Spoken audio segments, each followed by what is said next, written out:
Everybody, I'd like to call to order the Borough Council regular council meeting for Monday, September 8, 2025. Please rise for the pledge of the flag. Pledge allegiance to the flag of the United States of America and to the republic for which it stands, one nation, under God, indivisible, with liberty and justice for all. Manager Flynn, please take roll. Mayor Miravito. President Hesh. Present. Vice President Ergot. Present. Councilperson Miravito. Here. Councilman Hamadike. Present. Councilman Isaki. Present. Councilwoman Angst. Present. Councilwoman Bullsnake. Present. Junior Councilperson Goldfarb. Manager Flynn's present. Solicitor Armstrong. Present. Engineer Madison. Present. Zoning Officer Sean White is excused tonight. Thank you, Brad.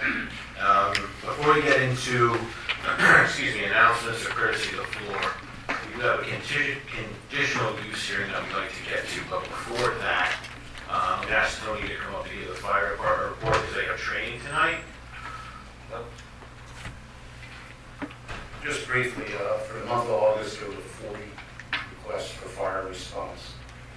As of the end of August, that was 287 calls. Just a reminder, parade's October 21st. Our big sportsman drawing is September 27th. Across the street here, starts at 11:30. Any questions? Any questions for the fire department or for Tony in general? No? All right. Just say your last name for me, sir. Sure, K-O-V-A-L-O-V-S-K-Y. It's an easy one.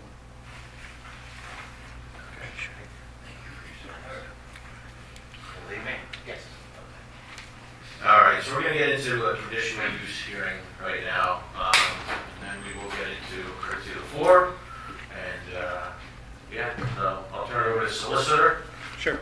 And Armstrong. Thank you. So the Borough of Bath received a conditional use application for a conversion of an existing accessory garage structure to be converted into an apartment use. They applied for the conditional use pursuant to section 675-100 of the zoning ordinance. A conversion is permitted in the zoning district wherein this property is located. The applicants being John Struss and Barbara Struss. Are there Strusses here this evening? Okay. And again, it's for a conversion for the property located at 245 South Walnut Street in Bath.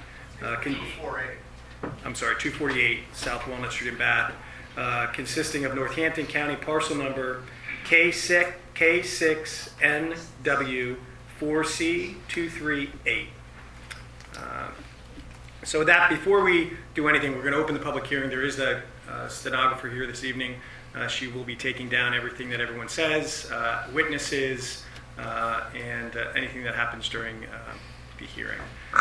So with that, before I hand it over to the applicant, I have some housekeeping items to get through. Are there any questions or comments from council at this time before I start identifying exhibits? Should we ask them to sit at the front table? Yeah, I'm actually going to leave that up to the stenographer as to where she wants the witnesses to sit. The question would probably be better, just so we can hear better. Okay. So, John Struss and Barbara Struss, I assume are those two individuals. And Yep. are you representing? I am. And you are. My name is Steve Goudsuzian, Goudsuzian. Okay. Business address 2940 William Penn Highway, Easton 18045. Okay. So the public hearing is open. What I'm going to do before I hand it over to the applicant's counsel is I'm going to mark some exhibits for purposes of the hearing. What we'll mark as Borough 1 is a copy of the July 14, 2025 application of the applicants, consisting of a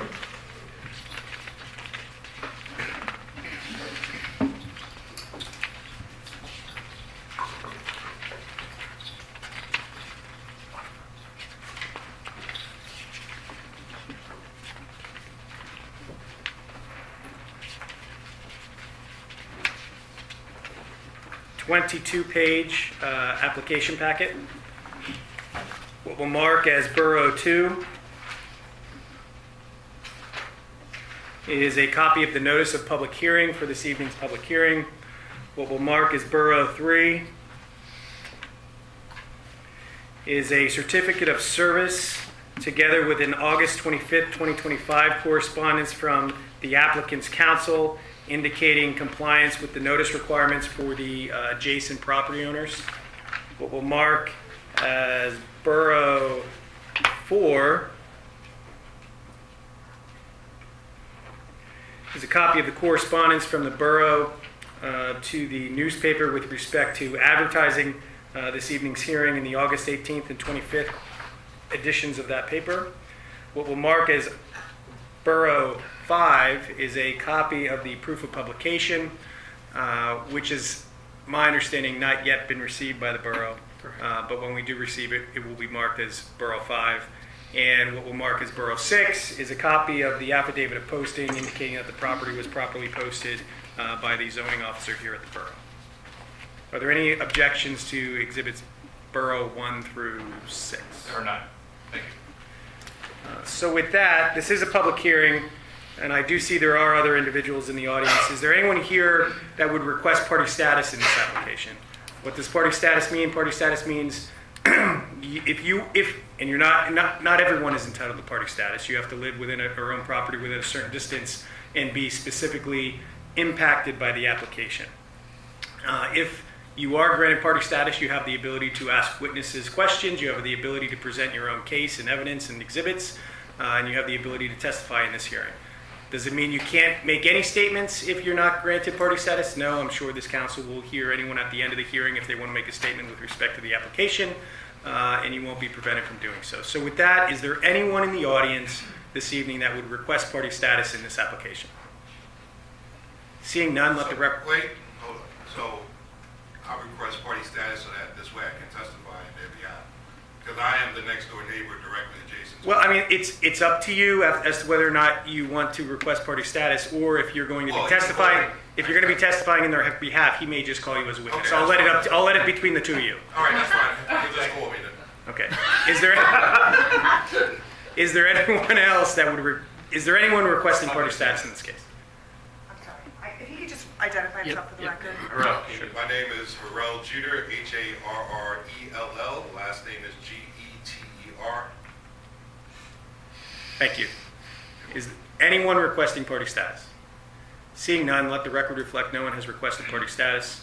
I do see the two applicants. Are they both going to be testifying? I anticipate only one will be testifying. Okay. Should we swear him in? Yes, please. Could you raise your right hand, please, sir? Do you swear or affirm the testimony you're about to give will be the truth, the whole truth, and nothing but the truth? Yes. Okay. So we've marked exhibits Borough 1 through 6. They'll be admitted without objection. So with that, is there any questions or comments or concerns from council at this time before I hand it over to the applicant? Seeing none? May I proceed? Yep. Thank you. Sir, and I'm going to ask you to speak slowly and loudly for two reasons. One, so everyone can hear you. Second, because this is being stenographically recorded. Could you state your name, please? John Struss. A little louder if you can. John Struss. Are you married? Yes. Is your wife to your right? Yes, it is. Do you own property at 248 South Walnut Street in the Borough of Bath? I do. Do you own it with your wife? I do. As part of the requirements for the Borough of Bath, we have to show proof of ownership. Is this a deed from 1996 indicating that the two of you are the owners of the property? Correct. Council, would you like me to have this marked as B7, or would you like it applicant F1? I think applicant 1.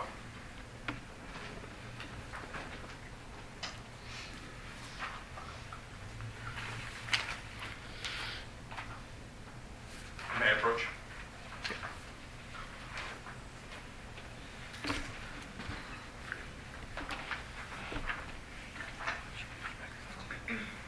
Do you have another copy? Oh, Sorry. Didn't know how to get to the... I like it that way. Perhaps.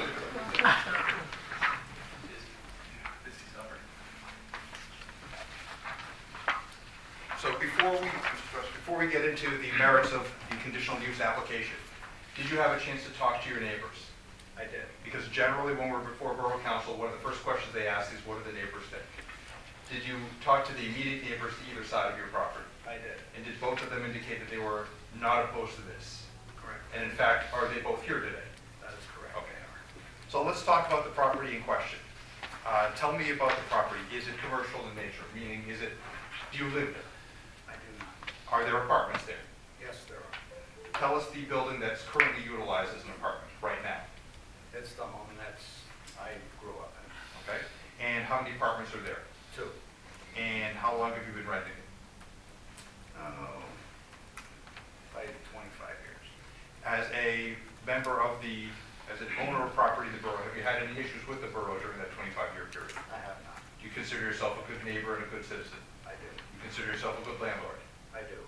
With regard to the request that you're asking for, is there a separate structure other than the 2 units? There is. And what is that structure? It's a garage. And is that garage, are there pictures of the garage on the last page of your application? Correct. And that would be the last page of B1. And it's a red garage, correct? Correct. And what is your proposed use for this garage? What do you want to do with it? I would like to make it an apartment. And with regard to the apartment itself, would you be changing the 4 corners, meaning would you change the foundation of the building? Not at all. What type of apartment are you looking to build? How many bedrooms and so on and so forth? 3 on.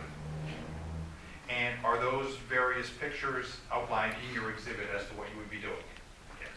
For the outside world purposes, would the structure look the same in the sense of the 4 corners would look the same? It would. You are in the construction business, correct? Correct. Could you tell us a little bit about what renovations you would be proposing with regard to the building? I would be updating it, windows, doors, interior, walls, the bathroom in there, updating. And you know that you'd have to meet all the requirements to get the proper utilities? That's correct. And you know that in the borough of Bath, there's a concern always about parking. Absolutely. How are you addressing parking for this property? Well, we already have enough for 6 vehicles, and I am in the process of making it bigger. Okay.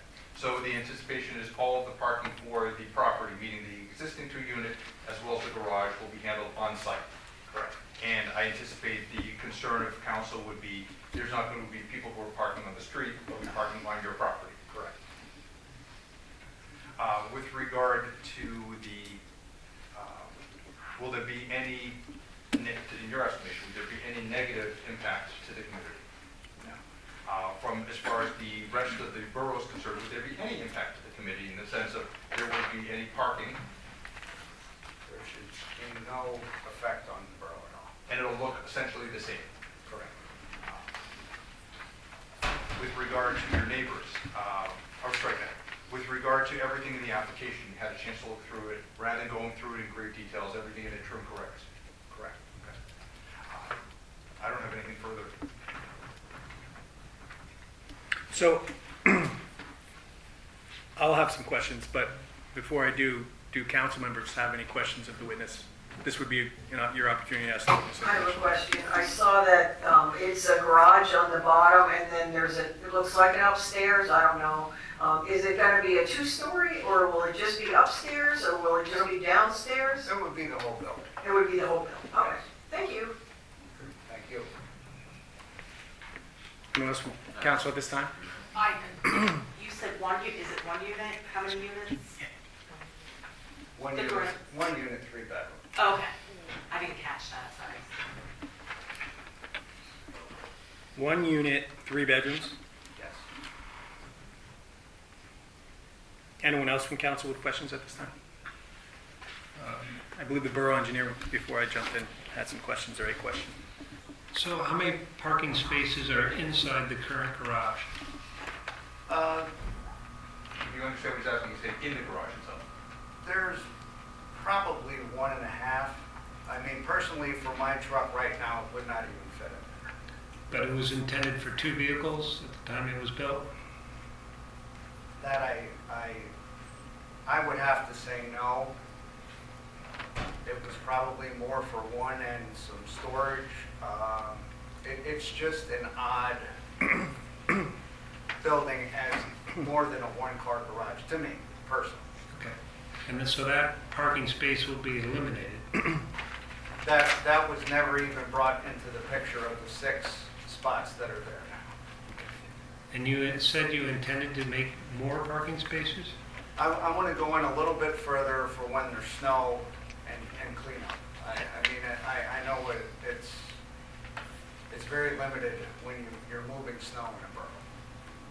And have you submitted a plan to the zoning officer about that parking lot expansion yet? No, I haven't. Thank you.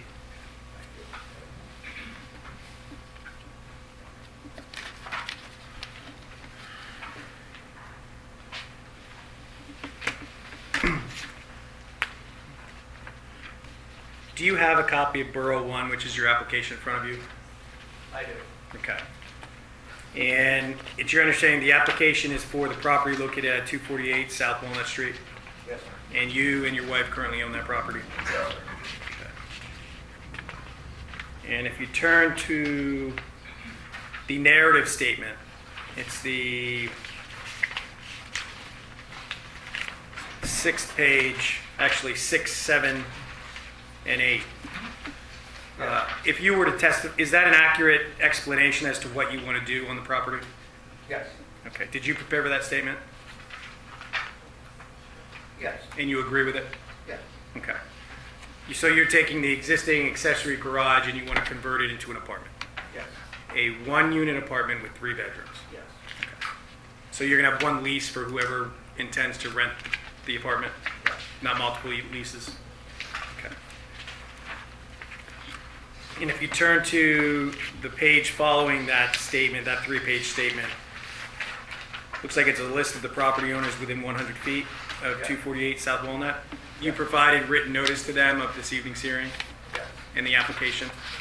Okay.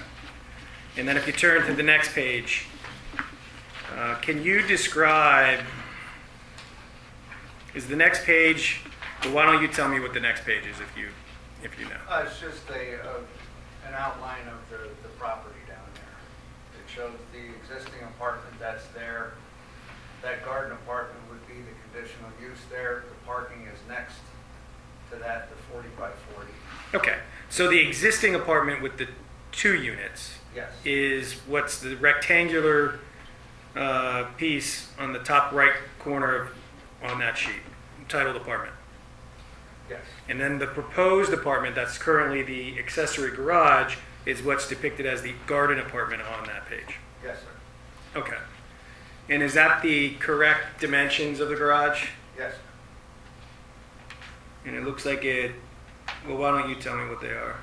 That's 30 by 30. That's the downstairs and the upstairs if we go to the next. Well, let's stay on this one first. We're staying on this page first for purposes of the record. Okay. So it's a 30 by 30 existing garage for the first floor? Yes, sir. And you're not changing anything with respect to the footprint of that building? No, sir. Okay. And then the parking area right below that on that sheet of that exhibit, it looks like it's 40 by 40? Yes, sir. Is that paved? Yes, sir. Is it It's macadam. macadam? And how many parking spaces are you testifying that accounts for? That'll hold 6.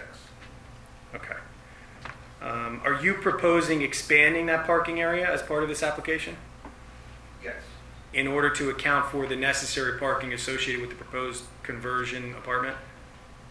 I mean, we could go and tell them that they can only park 1 car there. But that, in my opinion, most families have 2 vehicles. Not that we only have room for 1 and they got to park on the street or wherever. Right. So that was just our, You're familiar with the zone, have you looked at the zoning ordinance? yeah. Are you familiar with the section for conversions?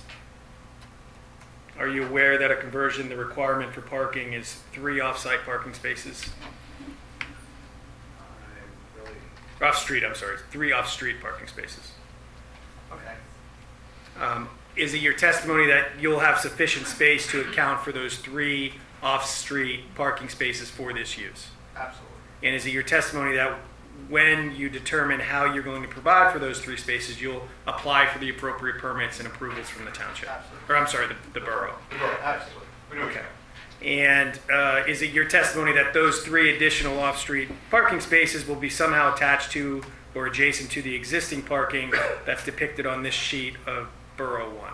Yes, Okay, is it your testimony that it would be macadam as well? yes. Or some type of acceptable parking surface? It's going to be macadam, yeah. Okay. How many, so it's the existing apartment it's a 2-unit apartment. Do you know how many bedrooms? 6, 3 bedrooms for each unit? yes, Okay, and this will be 1 additional unit that you're proposing within another 3-bedroom? yes. Okay. And now you can turn the page to the next page on Borough 1. I think you started to describe what this is. Yes, this is the square footage of downstairs, the 30 by 30 side view. Oh, this is the downstairs, 30 by 30. Yes, Okay. And you're not changing anything with respect to the outside footprint of the building? Okay. Anything else with respect to this page? no, sir. And if you turn to the next page, this is the second floor. Yes, sir. So the second floor looks like it's 30 by 20, Yes, sir. a little bit smaller than the downstairs? Yes, sir. Okay. And you're not changing anything on the exterior of the second floor? No, Okay. But you are converting both the first and the second floor as part of this application? yes. Okay.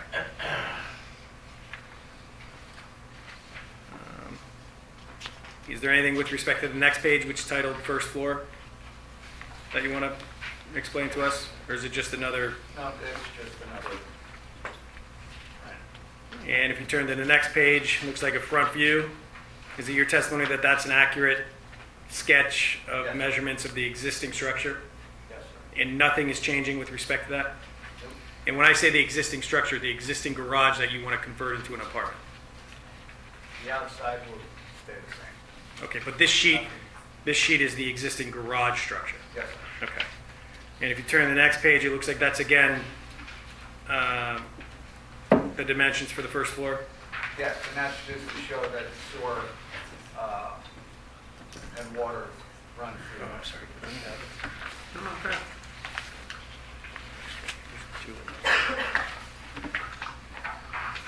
And if you turn to the next page, there's 2 copies there if you want to pass them. I'm sorry, I thought you guys all These had were them. just a rough copies.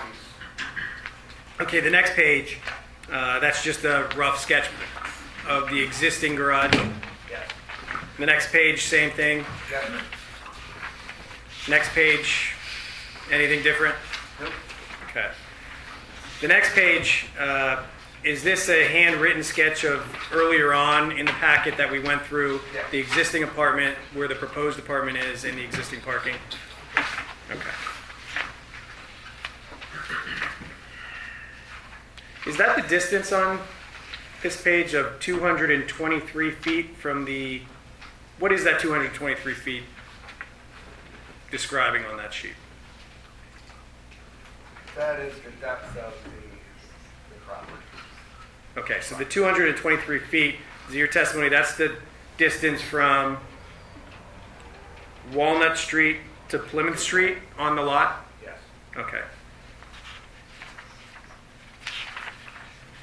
Let's turn to the second last page of Exhibit Borough 1. Those are photographs of the existing accessory garage Yes, as it is today? yes. And again, you're not proposing any changes to that structure on the outside?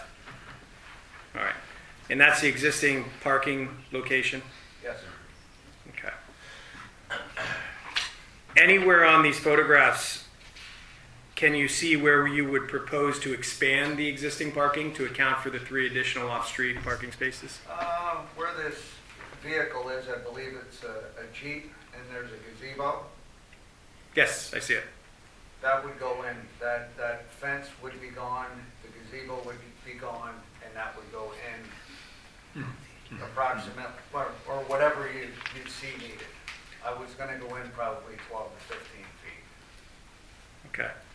So you're testifying that you'd be moving the gazebo Yes, the gazebo, that's gonna be gone. and you're expanding the parking.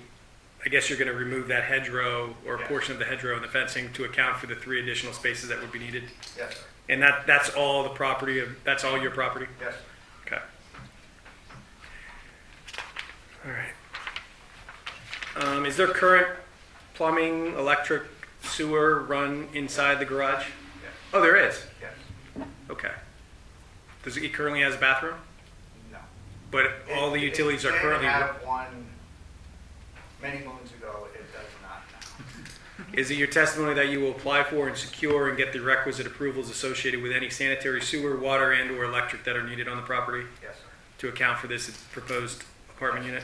Yes. Okay. Is it also your testimony that you'll comply with any applicable and required building code requirements associated with the conversion to an apartment use? Yes. ADA requirements that may be necessary? Yes. Okay. And again, all of your renovations and/or work will be on the interior of the property. Yes. Do you have any exhibits showing the interior of the property, or was there anything in the Borough 1 exhibit that showed the interior of the property as proposed? No. But it's your testimony that you're going to have a 1-unit, 3-bedroom apartment? Yes. Okay. And you'll comply with all building codes that are applicable? Absolutely. Okay. And you've discussed your application with all the neighboring property owners? I did, and they're present. Have you heard anything negative with respect to your application? No, sir. Have you talked to the individuals that are currently renting in the existing apartment? I did. And did you hear back anything relevant with respect to those conversations? No, sir.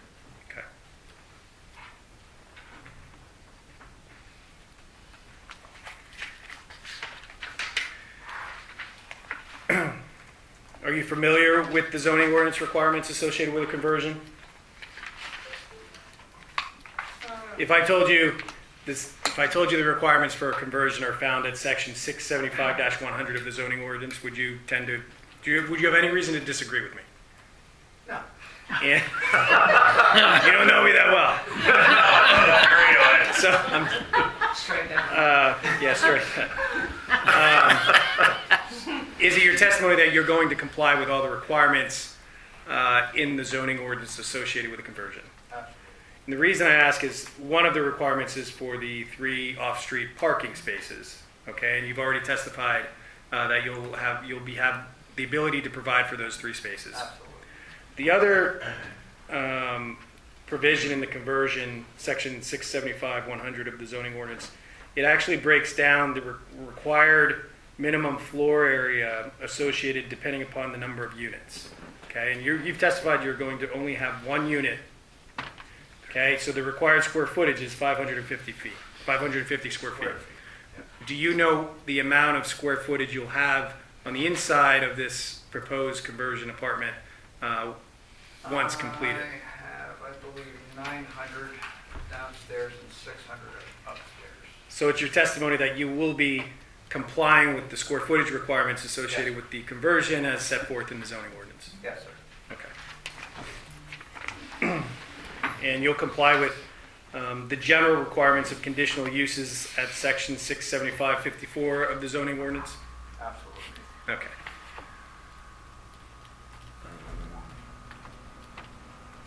I don't think I have anything else. Does members of council have any questions of the witness? Any additional ones? Just will the parking spaces be lined? If you'd like me to. Oh, I'm just asking. If you would like me to, I can certainly. So it's just a question. Michelle, what color? I'm just asking. Purple.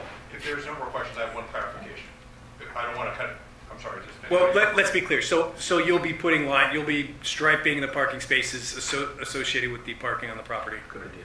Yes, sir. Yes. Yes. Ron, do you have any follow-up? Now, if the zoning officer is satisfied with the proposed site plan for the parking lot, and I'm satisfied, he can always ask for our input, but we were not asked to do a thorough review of this application. Go ahead if you want to. Sir, in response to council's question, when I say council, I mean the lawyer's question, there was talk about the exterior of the building. You testified at length that you would not be changing the footprint of the building. Correct. Just so we're clear, you do anticipate changing the exterior of the building? Oh, they're updating it, absolutely. Okay, and there's a garage door. Is that garage door going to remain? No. Okay. So as part of the updating, you anticipate you're not going to make the 4 corners bigger or smaller. But you are going to put in different siding, perhaps different windows and change doors and so on? Okay. I just didn't want you to be in a position where you said something and later on you couldn't do it.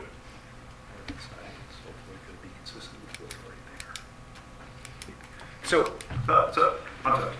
Is the siding and the upgrades to the outside building to be consistent with what's already on the other property? Yes. With that, I have nothing else, and I'd like to call witnesses shortly unless there's more questions. just back to the parking expansion. So you're going to be removing some bushes and fencing. Are you going to plant another hedgerow from where you bump it out? Or is there any, I guess what my question is there any plan or proposal to add landscaping or any type of plantings associated with this application? And the question is, have you gotten that far? No, I haven't. Okay. If it was the borough or council's preference that you would somehow replant or landscape the property, would you be opposed to something like that? Whatever. Okay. All right. Any other questions of this witness? Seeing none, you are going to call? The two neighbors very, very briefly. Okay. What I'll just ask is maybe if identify them and have them sworn in at the same time? Sure. So whoever's going to be testifying, can you please stand and raise your right hand? Do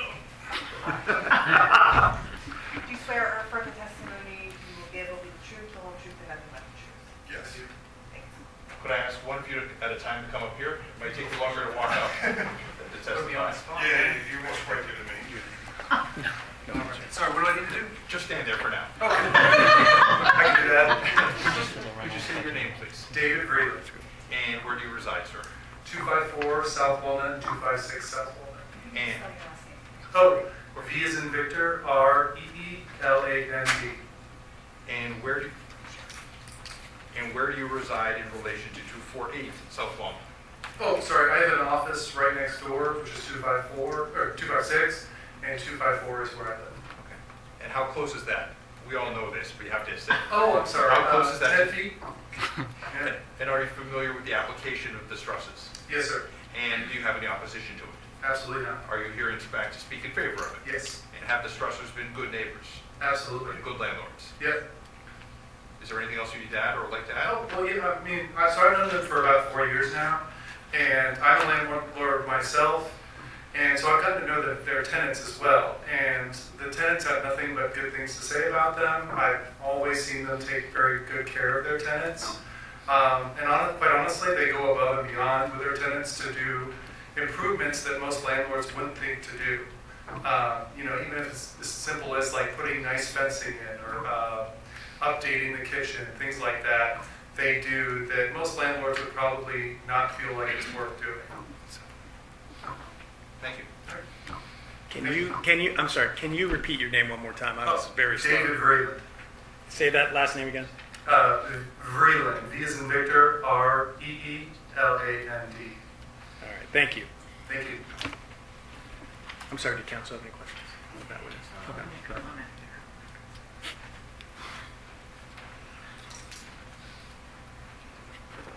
Sir, I'm going to ask you to introduce yourself, although it appears you know everyone in this room. My name once again is Harrell Jeter, Harrellgeter. I serve on the board at the fire department. Ashland. Where do you live? I live at 246 South Walnut Street, the property that is connected to 248 South Walnut Street. My wife and I own that property. And how long have you lived there? More than a decade now. And are you familiar with the Strusses? Yes, the Strasses have been a part of this community. Actually, John Father served the fire department back in the 50s. His mother, Caroline, used to watch my daughter when she was small as well. And John Father actually caught the bank robbers during that time and told the police where they were when we had that incident before I moved here. So John's family has been a popular and prestigious family in this community. And are you familiar with the Strusses with regard to being landlords and property managers? Yes, they are. They've always been great to their tenants and their neighbors, and I have no issue with my wife and daughter. I have no issue with them. And they take good care of the property and actually take care of my property from time to time. And I take They're great neighbors. You have no objection to the application? No, not whatsoever. And you have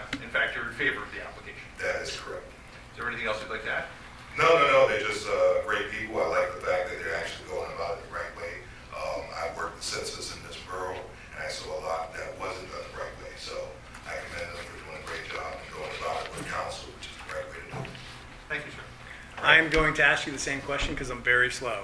Can you spell your name again? No problem. It is Harrell. Last name is Geter. Thank you. I don't have anything further. I think everything's already been introduced other than the deed. And I think there was a question with regard to a certificate of service, but I think that was already marked as B3. But It's been marked as B3. Yes. and extra copies if necessary. I do have one more question for your client. Mr. Yes. Are you familiar with the residential rental requirements in the Borough of Bath? The license requirements? Is it your testimony that you will comply with those requirements for not only your existing apartment, but also for the proposed apartment? Absolutely. Okay, thank you. Thank you. That's all. Are there any other, do you have any other witnesses? I do not. Okay, so with that, is there anyone else in the public that wishes to make a statement or has any comments with respect to this? Seeing none, let the record reflect no one's requested to provide any public comment. Any other questions or comments from council? I have a comment. I just want to say that the Strosses have other rentals, as you said, and they've always taken very good care of their property. They followed through on borough regulations, and I've known John since we were about 6 years old. He comes from a wonderful family. They care about their properties. They care about the community, so that's all I need to say. Thank you. Okay. So this is a conditional use hearing. We're going to close the hearing very shortly. This council has 45 days to deliberate and issue a written decision with respect to the application. You'll get a written decision within 45 days. I'm not sure if they're probably not going to give you a verbal decision this evening, or at least not immediately, because they have a full agenda ahead of them. But you will get a written decision within 45 days. Very good. Okay? Thank you. Thank you. So with that, Very much. the public hearing can close. Yeah, unless My you want. understanding was that I was here for the conditional use. That's it. portion. Okay, That's just it. want to make sure. Thank you. Thank you. Thank you. Thank you so much. Thank you. Thank you, everyone. Thank you. Bye, around. Have a good day. You're doing a great job, Council. Keep up the good work.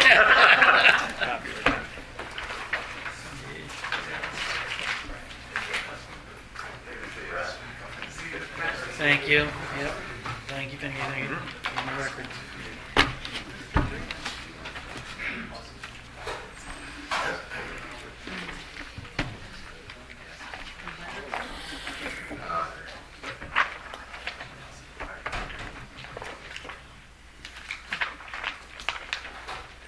All right, we're going to jump into the regular meeting. Thank you all for bearing with us on that. A couple of announcements.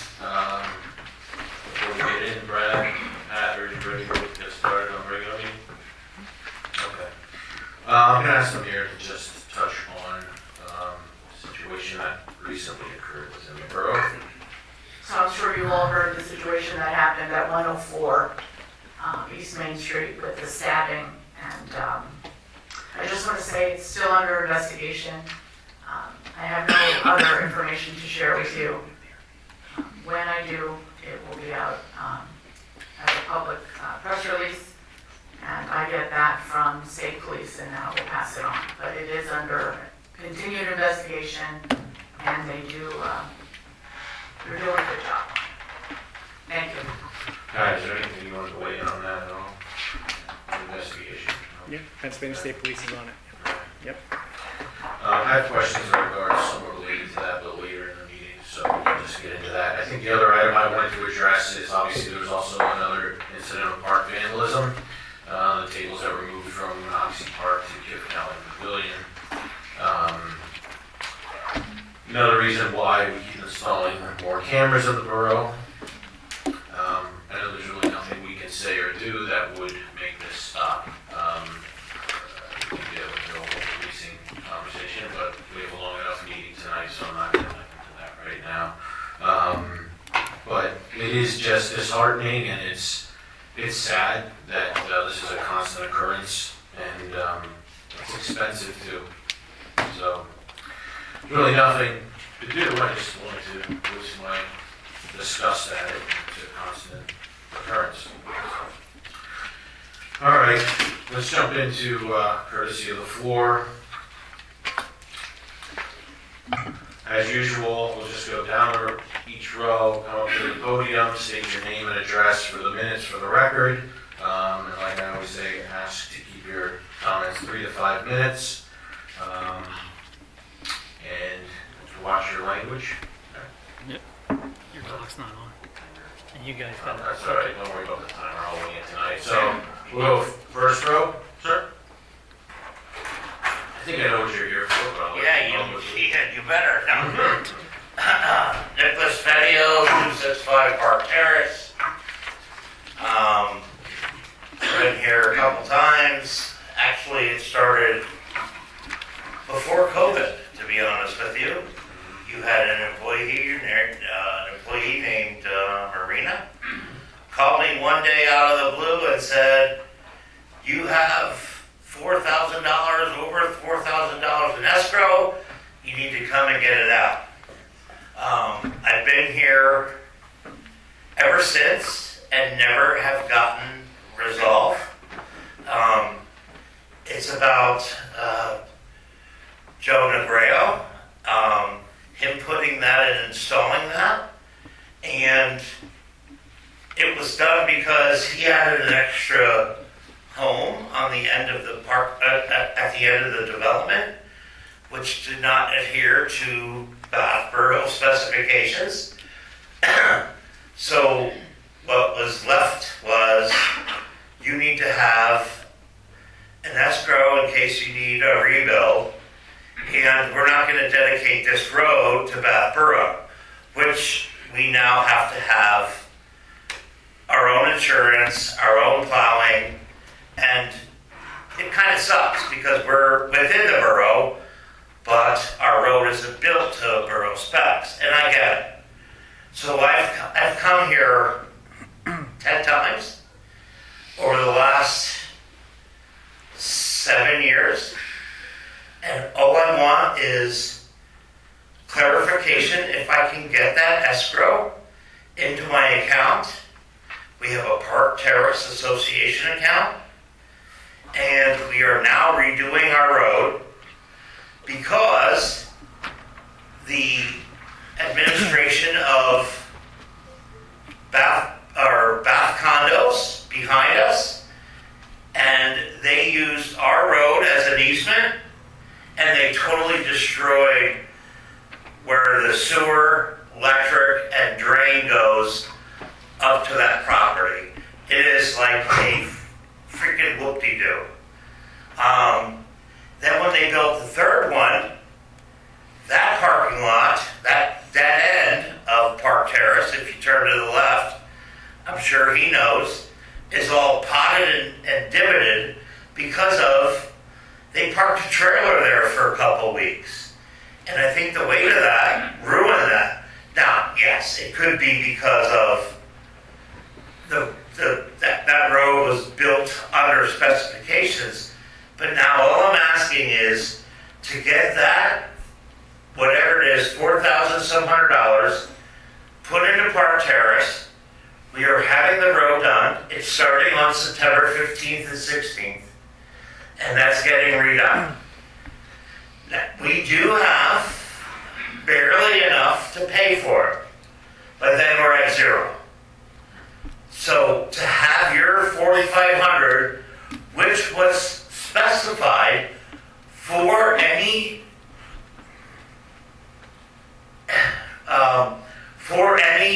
recurrence of road repair that needed to be done over the last 20 some years, that would be accommodated for it. Then it was, oh, Joe Negreo owns it. Joe Negreo died.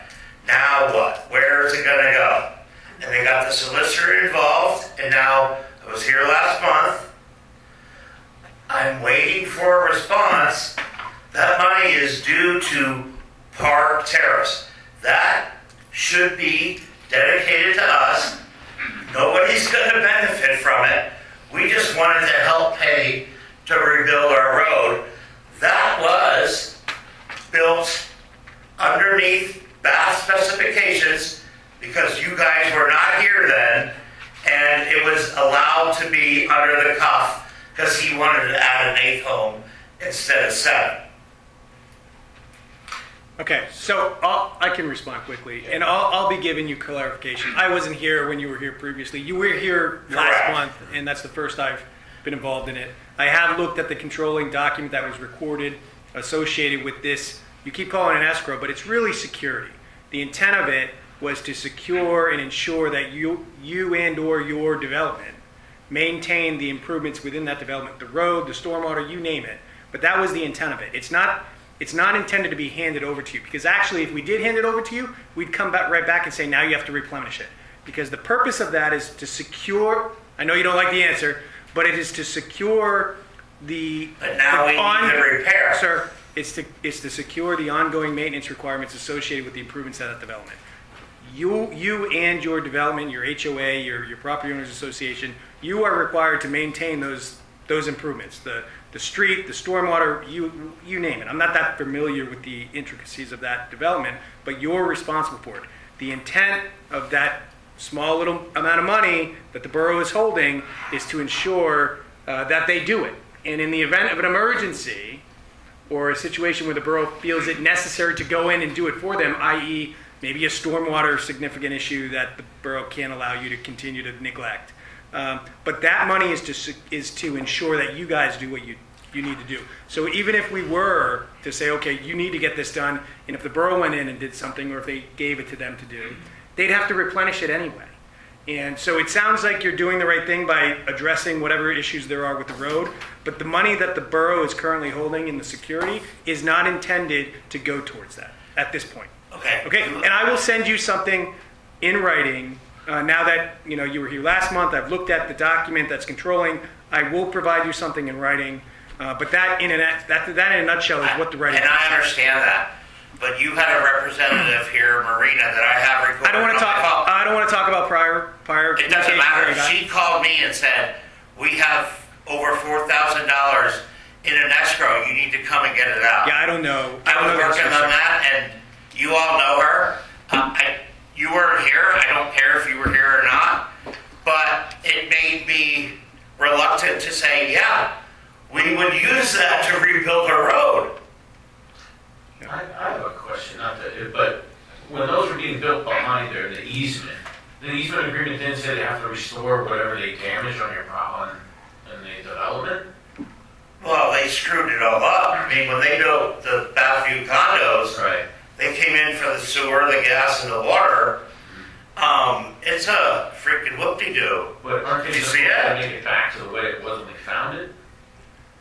Or can an easement be... I haven't looked or reviewed. I don't think I've looked or reviewed whatever easement you're referring to. But normally, when you grant an easement, there's a provision in there that requires whoever you're granting the easement to that's doing the work has to restore the property to the manner in It which was not. Well, that So, I don't know, and I don't know what your easement says, so I'm not going to give you any advice. I never came here for that. I came here for right. the message I got from their fellow employee that there was this money. I need to come and get it out because you're tired of holding on to it. So, okay, I followed that up for a couple of years, and nothing happened, and then it's been, 7, 8 years since I've been working on this. Okay, well, I'll follow up with a correspondence. Well, of course, correspondence is fine, but it doesn't help me with my $25,000 road I have to repair, which part of it is because of the stuff done behind us. If that Bathview condo was not completed, our road would be flat and still flat. Mm-hmm. I would not need to do the repair. Then perhaps we can continue the conversation, but then I get into the whole question of Bathview's escrow, that they have to make things a certain way. So does that then start to go into a gray area because it affected another landowner in the borough? That's all done. You know what I'm saying? No, I know, I mean, it's something I'm just throwing information out there, questions I guess you would say. It's two different things. Right. No. Is that a no? Yeah, no, the money that I believe you're talking about is specific to ensure that you and your community do what you need No, to but do. he was speaking about the responsibility of Bathview condos, making it better for, not making it worse for us. Yeah, that, I'd have, it's a separate issue, separate plan, separate everything. It just seems like if they're, and again, and that's out of our purview because it was an easement between two separate parties that doesn't concern the borough. But if they're supposed to make it back the way it was and they didn't, I know this $4,500 is something that you want the short term or whatever, but wouldn't your gripe be with them? Yeah, I mean, I'm not familiar with the history, but look at the easement, and maybe there's something there with you and your neighboring and the neighboring property owner. But I'm not familiar with that easement or the relationship or the history of the development. So, I mean, it changed for the worse when they put that in there. And now we have a triple bump, down, up, and down. And if you haven't driven over it, please come. I'll have you over for a cocktail and drive over the damn thing. And when you when you drive over it, when you drive back over it afterwards, you're gonna be like, oh shit. No, I'm telling you. okay. Have you driven it? I have not in recent. Well, then how can you know what I mean? How can you assess my complaint?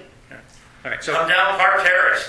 thank you. Do we have your contact? Yes. No, you do. Okay, perfect. I just Like the close. I'm having this driveway down on Monday, the 20th or the 15th and 16th.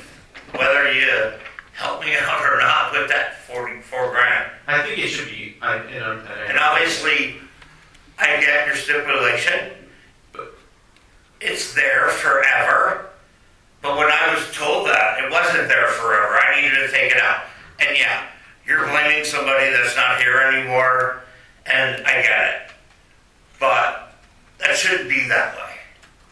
That money should be there to help us out. And if you want me to put money back in the long run, we will. Simple. Okay, All right, thank you for your time. thank you.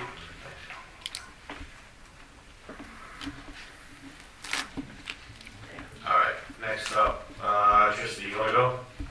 Or you wanna speak? Yeah, state your name for the record and your address. Trista, Chestnut Street.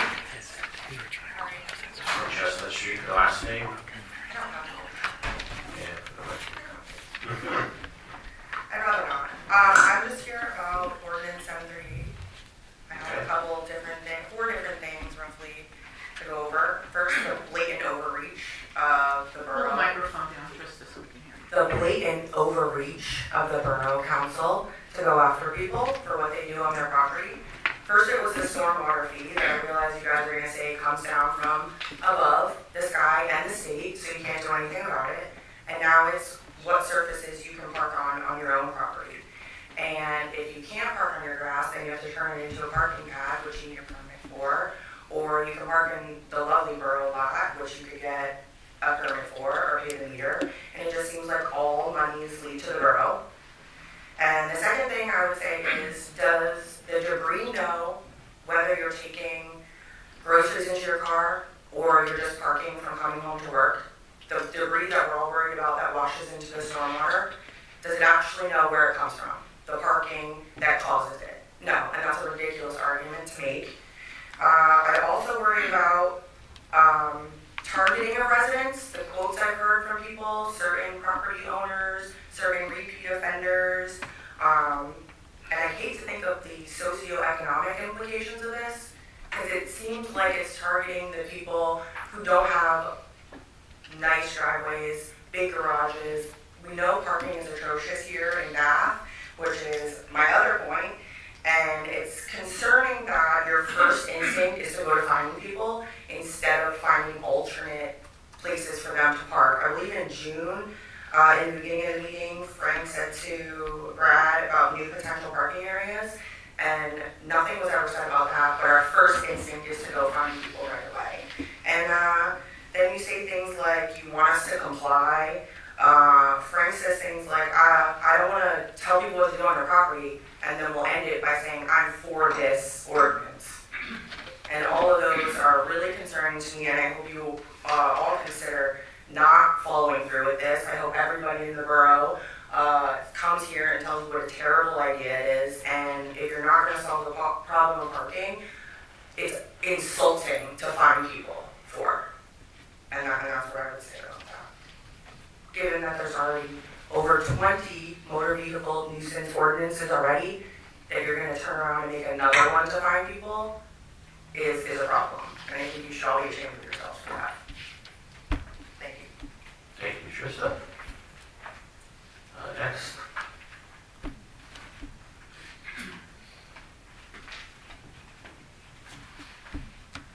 Good evening, Council. Mayor Mirabino, Manager Flynn. I just have a question for everybody here.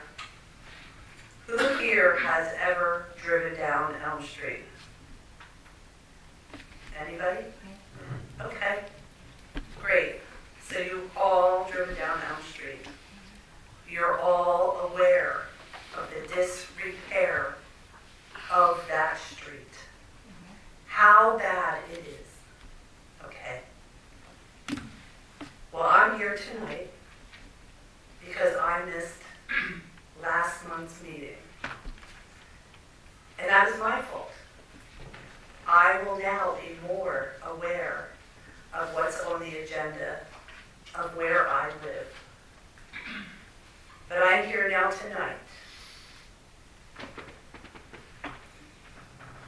about Elm Street and how it was voted upon making Elm Street one way from Broad Street to Wolf Street. For a new developer who recommended it be one way, a developer who does not reside in this town, a developer who does not vote for you, you're going to allow him to make Elm Street one way when it is so bad. You're forcing cars down this street that I can't even walk down. The homes that are being built will be down at the end of Wolf Street. They need to come in and out where it is not that bad. So I am here. I know that you already voted on. And again, I apologize. I wasn't here last week. I'm asking that you reconsider Elm Street being one way. And please come out and look at the street and how bad in repair it is. And for the record, my name is Amy Hess, and I live on Broad Street, 100 block of Broad. Thank you. Thank you.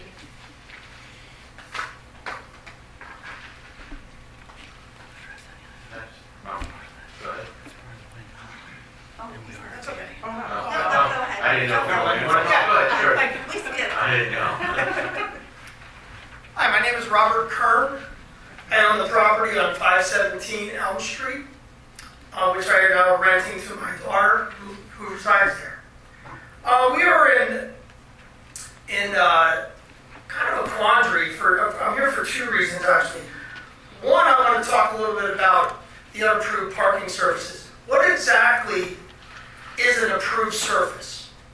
Is gravel an approved surface? Yes. So instead of parking on soil, it can be gravel. Right. Okay, because I was misinformed that I was told that it would have to be either paved, cemented, that gravel wouldn't be an acceptable surface to park on. Just so everyone's aware. First of all, this is public comment, it's not question and answer, but obviously council can answer questions if you want That's to. fine. Second, that ordinance is not up for adoption tonight. It's my understanding the council may discuss it this evening, but it's not been advertised, it's not up for adoption this evening. Okay? Number two. Number three, there is a definition in that ordinance addressing what's the appropriate or permitted services. But I just want to get those. There you go. And again, this is the official. Well, my question would be, what is an approved surface? Right. If you give me, and again, this ordinance is not up for adoption tonight, but an approved parking service is the following shall be considered The way it reads currently, Okay, and again, it's not in final form, it's not considered for adoption this evening. right.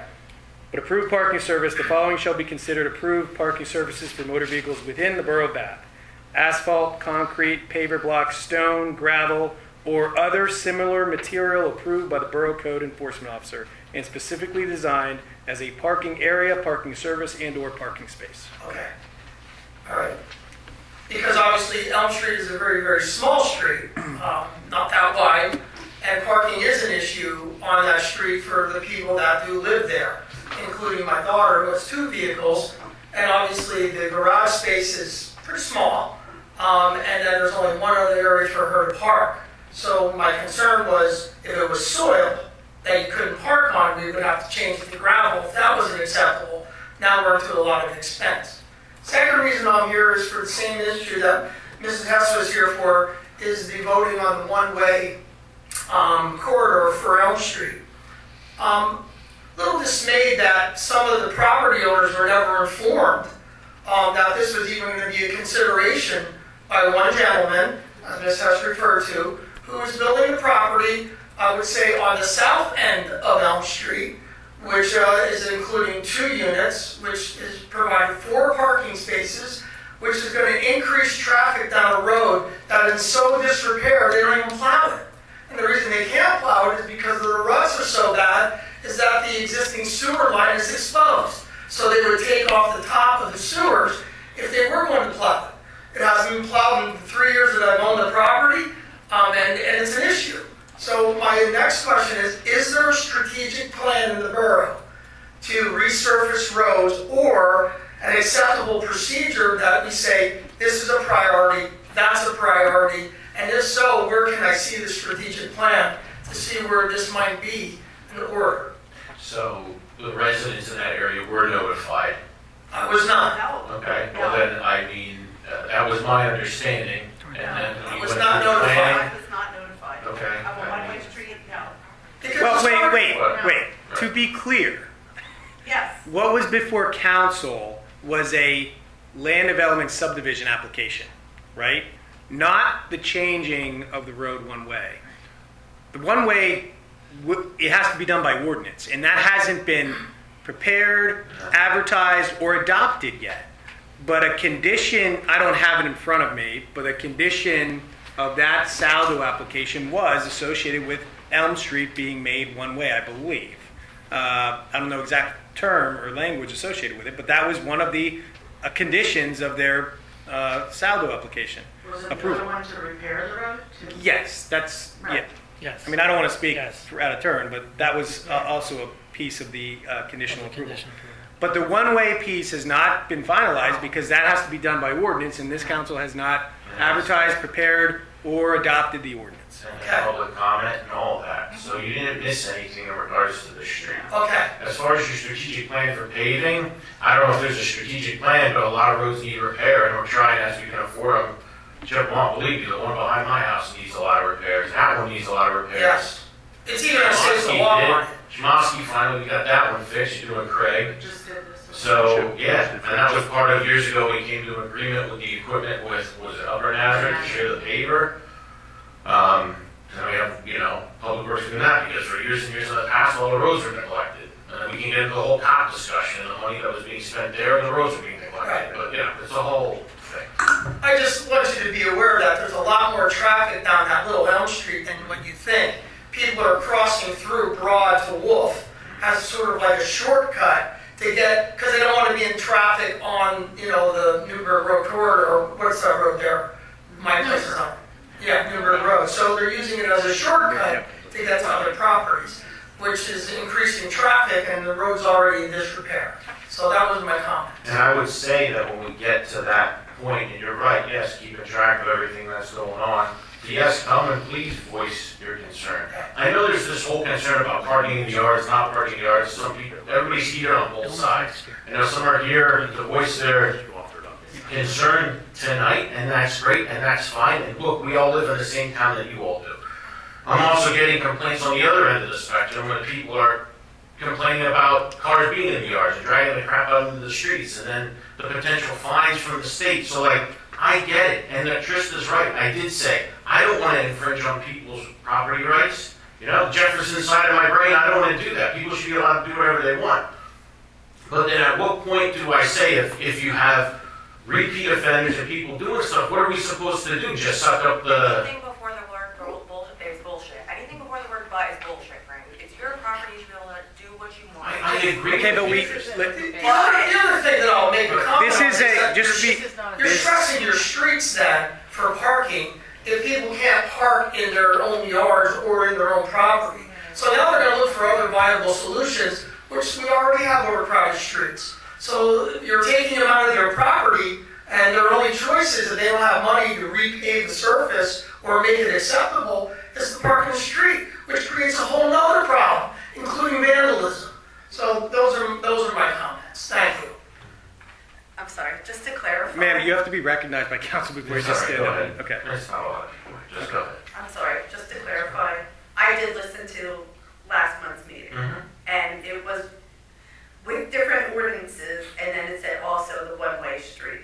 And I did listen, and you did vote on it. So I'm sorry if, this isn't clear. And then also, there was an article in the Home News that said, at the applicant's request, Elm Street will be converted into a one-way eastbound to improve site distance with the developer covering associated costs. So, that's why I'm here tonight. Thank you.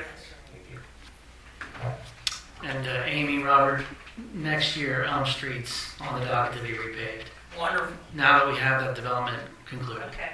Well, make a note. We do not want it one way. You got it. Thank you. Rob, go ahead. Do you want my address? Do you want my It's okay, Rob. Speak up, you know what town you're from. My name's Robert Kemmer. I live at 785 Bar Road in Nazareth, PA. I'm actually a Bushkill Township resident. The only reason I'm here is not to hijack the meeting. I do apologize to everybody here. It's just to say thank you. I am running for magisterial district judge in this area and numerous areas throughout the jurisdiction. It falls to Bath, Chapman, a little bit of Warren Township, a little bit of Plainfield, Bushkill Township, Wingate, and Stockertown. I just wanted to thank the members of this council and the community members for the kindness they've given me and my family. It's been encouraging and incredibly humbling. We're under 60 days till the election. I wanted to reiterate my commitment not only to this community, to all the communities in the jurisdiction and to the role, and just say thank you. I'm happy to stay after the meeting to talk to anybody about my background and history. I'm happy to talk about anything in general, travel, farming, what the going rate days, 7-year-old thinks her teeth are worth right now. So, yeah, it is a lot. But again, thank you all again for your kindness, and I'll be here. Thank you. Thank you. Darren?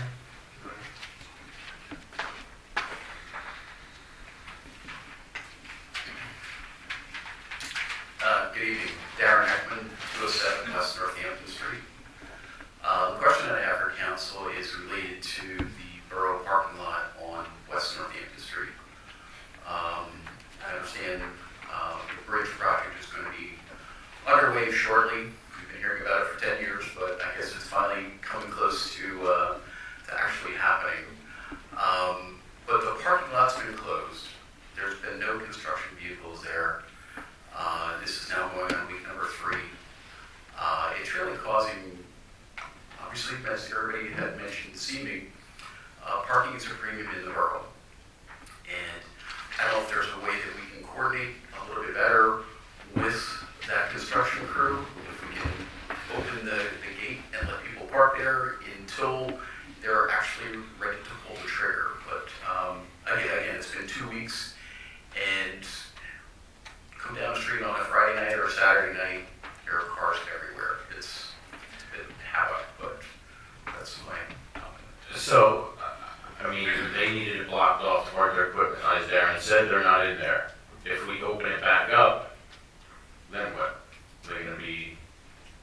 us, yeah. So So they can 4 show up cars any out, time? yeah. Do we have any inkling of when they're going to? Yeah, right, so we've reacted to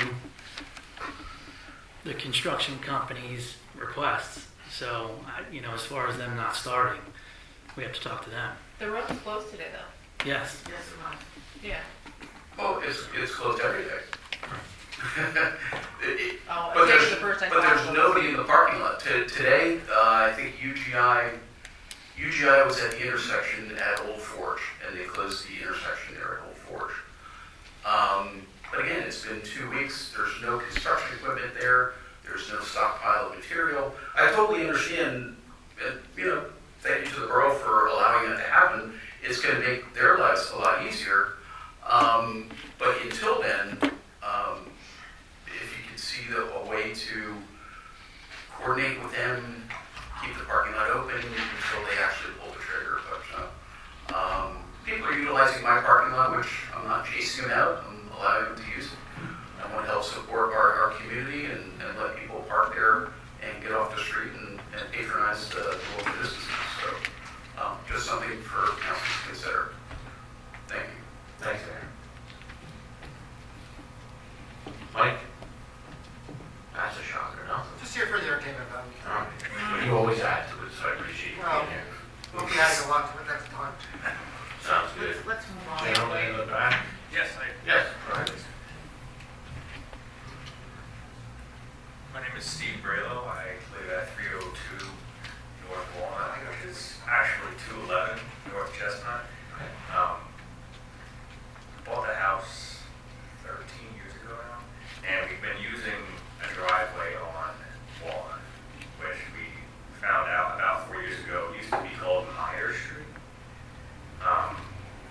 The youngest map that I've seen it on was at Hanging at the Diners. It was marked like 1890 something. So the reason I'm here tonight is I'm the property directly north of the proposed convenience store property, right, at Borough. And so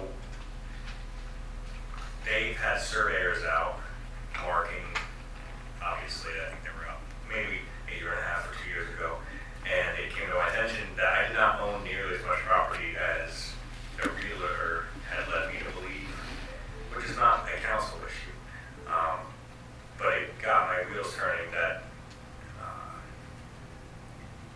I don't know if it'd be possible that they could landlock me, right? Because we just reached out to our mortgage company looking to do a home equity, trying to do some renovations, and we were told that there's no legal access to my property. We've been using that driveway for 12 years without issue. I've even reached out to the assessment office in North Haven County, and they said, well, even if it was ever a borough road, that's the borough's responsibility, that we don't make those determinations. I was curious if council could provide me with anything in writing that this is a paper street, or that this has been an abandoned street and can be used as easement. I just need something to say I have legal access to my property, really. So Brad had brought this up to me the other day. You were contacted the borough about it.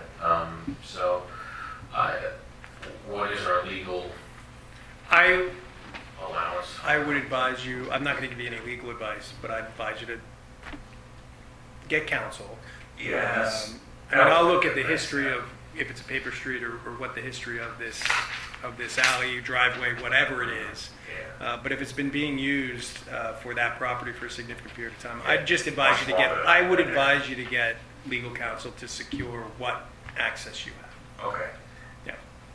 So just so everybody in council knows, it's kind of like a hidden driveway that goes off 512 in pretty far into your house. Yeah, that's been there since I came here when I was 6 years old, and that was a private driveway. That was never a street. Yeah, I'm not sure what it was named. I mean, we made a request 4 years ago, and it was just denied because I have a feeling that the borough didn't have any information on it. Yeah. It was just made a street. It was just, a long there time was a ago. house all the way in the back. Yeah. Oh, sorry, your name again? I didn't. It's Steve. Steve, just Steve. Yeah, Braylo. Last name B-R-A-I-L-O. Thank you, Steve. Thank you. I feel like making a motion to amend the agenda to get this parking in yards discussion out of the way, because I got other stuff I want to go over and I don't want to drag this out. So, do I have a motion? To move it up? Yeah, to discuss it now. Sure. Motion by Michelle, second by Manny. All in favor? Aye. All right, so, on the agenda tonight, if everybody flips to under ordinances, 738, an ordinance adding a new chapter 425, parking surfaces to the Borough of Bath Code of Ordinances that establishes approved parking surfaces, prohibits parking on grass and soils. Right, that's what It's I'm up for reading advertisement, through. right? Okay. Yeah, Okay. yeah. Not passing anything. Prohibits. Advertisement, that's it. An ordinance adding a new chapter 425, parking surfaces to the Borough of Bath Code of Ordinances that establishes approved parking surfaces, prohibits parking on grass and soils, and establishes penalties for parking on unapproved surfaces. The ordinance is up for consideration and to advertise. So, now I want comment. We got public comment. I want council to weigh in on this. I'll go first. So I was doing some research to see how neighboring municipalities handle this. Nazareth Borough. The Borough of Nazareth does not allow parking on lawns or yards. The official zoning ordinance requires that all off-street parking areas be paved with a hard surface such as macadam or concrete. Northampton Borough. Northampton Borough does not allow parking in yards. Vehicles must be parked on approved surfaces such as driveways and designated parking lots. The Northampton Borough ordinance prohibits parking on unpaved areas and lawns. Hellertown Borough. In Hellertown, Pennsylvania, parking in yards is prohibited unless it is on properly constructed and approved driveways. An unpaved yard is not a permissible location for parking vehicles. Key regulations from their ordinance. Permitted parking surfaces only. Vehicles must be parked on a surface designated for parking, such as a paved or gravel driveway, and not on the grass. Front yard parking is generally not permitted in the front yard area, though the zoning ordinance makes exceptions for driveways. Accessory buildings such as private garages are not permitted within a required front yard. Tatamy Borough does not allow parking in yards. Parking is permitted only on permanent surface such as a driveway. Permitted surfaces. According to the Borough Subdivision and Land Development Ordinance, parking is only allowed on a cartway, which is defined as a paved portion of a street or driveway. Zoning in Tatamy, the Borough Zoning Ordinance sets rules for areas such as yards and other open spaces, explicitly defining areas that should be unoccupied by structures or uses which include parking. Commercial districts. The Main Street Commercial District Ordinance also reinforces the rules of parking lot design, applying that vehicles should remain in designated parking areas, not unpaved surfaces. So you ask, why did I look at those size boroughs? Because they're similar in size. Bath is smaller. Bath has parking issues. My question is, so then we can allow people to park wherever they want. It's their property. That's fine. That's dandy. That's great. What then do we tell the residents that come complaining of all the mud in the roads and everything else going on? Look, majority rules, and if council decides not to advertise this, so be it. But maybe we should do the ordinance the other way, and we should pay people to park in their yards. I don't want to sound like a smart aleck, but I'm really trying to get to a conclusion with this, and it's this back and forth. Then we don't pass it, then fine, you can park in your yards, you can park wherever you want. I'm against it. Against which part? Parking in yards. Okay? There's my take. Part of the thing with all these other towns is also the way that the law is designed and the ordinances are designed. And most of them don't come with jail sentences. There's no jail for parking. It's written in the ordinance, jail. Pat, can you touch on it? All right, time out. Sure, so... That's true, but it is in there. Yeah, so in the penalty provision of the ordinance, there's a fine of someone who's found guilty associated with this ordinance. And if they fail to pay that fine, yes, there's a provision with respect to imprisonment. And if they fail to pay the fine once it's instituted by the district magistrate. Is that not every ordinance? It's in, that language is, every ordinance that I've been. If you don't cut your grass, you could go to jail.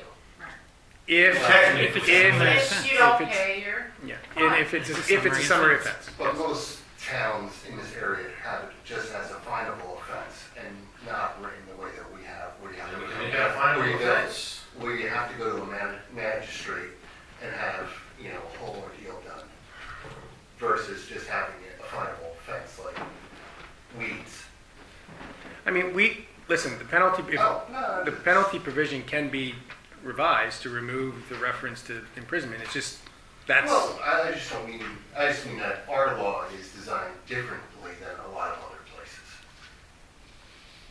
I mean, discussed that last month, and I don't care if we tweak it again, but we're either gonna do this or we're not. Now, there was bringing up about including it in zoning. Did we go that route? That is a zoning issue? You can incorporate this into your zoning ordinance. Right now, the draft ordinance is a standalone ordinance restriction on parking on non-parking surfaces. But you can, it's not a zoning ordinance amendment, but you can consider a zoning ordinance amendment, which zoning ordinance would not be a summary offense. Zoning is a civil, it would go, the zoning officer would cite someone, if they would appeal it, it would go to the zoning hearing board, and, that's, the direction it would go. I mean, there's a number of different ways you can incorporate this type of a restriction or provision in your ordinances. Yeah, I just also, like we were saying about how valuable the parking is, and one of our neighbors, it would provide her no parking at this point, which then I assume that she has to go get a permit to have parking on her thing, which, like we were saying, is an added cost to the people, as well as creating this new parking spot, because where she is, there's no parking on the sides of the street that surround her home, which would then move her down to East Main Street that she'd have to, if she wasn't allowed to. But, so that's true, is the process that she would have to go through to address that. Yes, correct. If she wanted to expand parking or add a driveway, that becomes a zoning permit. Right, and then the other issue that it brings upon her, well, this situation would be that it's a landlord rental property, so then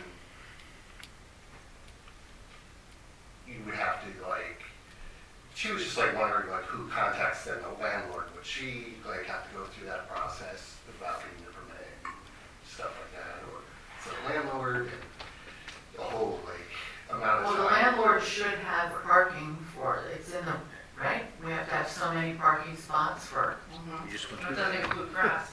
Right, so you know how I feel about this. No, I know. Okay, so So does anybody have questions on? I don't like the question, right? Yep. Because if not, we can make a motion to advertise this evening, correct? That's up to council. I'm making a motion to advertise the ordinance. There's a motion by Michelle. Where are we supposed to park? Where would you like us to park? Michelle, where would you like me to park? I don't know where you live, so I can't tell you. Pick a spot, literally anywhere. That's the thing, you're offering no solutions but fining people. There's no solution. I make my motion. No, it's okay. I just want to say that for the people, and I know you're all gonna hate me up here, but I don't want this to pass. It is people's property. Those that are doing the offenses, and we know who they are, need to be fined. We need more enforcement. So if they get a freaking violation once a week, then they get a violation once a week. We need to go after the ones that are doing this. But then how are you going to do it? How are you going to decipher? How are you going to pick and choose who you're going after? You're going after the ones that are making the issue, that are having the problem. But how do you... But if it's not legal, how do you go Yeah, how about do you doing do it? that? That doesn't make sense. The people dragging the stuff off of the grass into the street. But if you're saying you can park on that and you drag grass, whatever, there's no law that says that you can't do that. Right. I think part of this originated, excuse me, part of this originated at, there is no there is no law on the books for these situations. That was my understanding when this first started. So it was brought up, okay, then we need to put something somewhere that says, hey, yeah, if you have a repeat offender, or you have somebody that And we're we asking and warning them, Many- please don't do this, that we have a way to, right now we have nothing. You can do whatever you want and that's fine, but there's no way we can say, hey, could you please knock it off? So instead There's of having nothing on the another books. ordinance, can we just add that to what we have already? So, again, this is as is. This is proposed as a standalone. It would be a new. Let me make sure I get it right. It's a new chapter. Get a new chapter. It's a new chapter in your code of ordinances. The alternative would be, as we indicated before, you could consider adding something to the zoning ordinance. You already have a zoning ordinance in chapter 675. You could add some provisions with respect to no parking in front or side yards that aren't approved parking service. I mean, something to the effect that you make it clear, but that would be a zoning. That would be a zoning ordinance A lot violation. of these are rear of houses that have driveways that are parking in their yards, and, I mean, you've seen the pictures.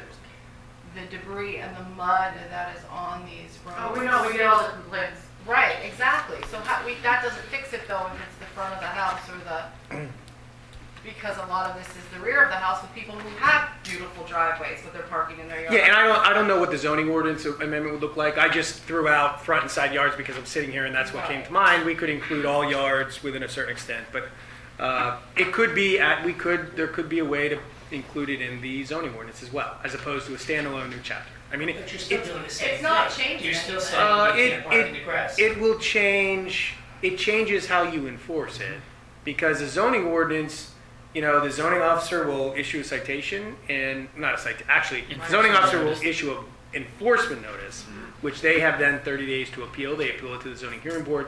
It's a civil, right? Zoning violation is more civil as it is. It's not a summary offense. So a question in regards to that. Years ago, we had 3 property owners that were abusing this. Yes. I don't know what better word to use about it. And we had a discussion, I was like 5, 6 years ago, whatever it was. And council said, all right, it's going to be a zoning issue. We'll go after them individually. Send them a letter, tell them, look, you can't, yada, yada, yada. One of the 3 said, okay, and they stopped. The other 2 said they weren't going to, and they continued to do it. To this day. Right. So, but there was like an issue with enforcement. There was nothing there. We had to stop at that. Well, I don't know the specifics of that, but like any zoning enforcement notice, if someone doesn't appeal it to the zoning hearing board and they don't comply, the borough's next step would be to file a complaint before the district magistrate based upon the enforcement notice. And if they still don't comply after getting a judgment from the district magistrate, you can take it to court of common pleas. I mean, there is a process. That's, and I'm not familiar with those violations or the history of that, but that would be the problem. It just doesn't, if there is a significant issue, it won't die. It would just, you'd have to take the next step to enforce, and then the next step to continue to enforce. That's all. Rob, I hope you're listening, because you're gonna get all this. I'm reviewing your ordinance and sorry. That's right. So you got a motion. Motion by Michelle to Second. advertise. Second by Manny. We do call a roll call, because I know there's some disagreement. Public comment. Comment? Do we have any public comment again? Yeah, how far are you willing to park from your house? How far is far enough from your house to be willing to park? Where are we supposed to park? Accurate, Trista, and I don't- we are, yeah. but we are working on A it. designated parking area for your apartment? It's not about just me though, that's the thing. I walk everywhere in the borough, I don't give a shit. It's all these other people that don't seem to care, and then you're gonna pass it, and then they're gonna get these fines and go, what happened? But you're offering 0 solutions, just fines, and that's ridiculous. There's no solutions here. Well, how do we find them? Well, we can't find them through the ordinance, so let's go zoning. That's how we can find them. But I'm hearing no solutions from anybody up there. Not even offering a suggestion.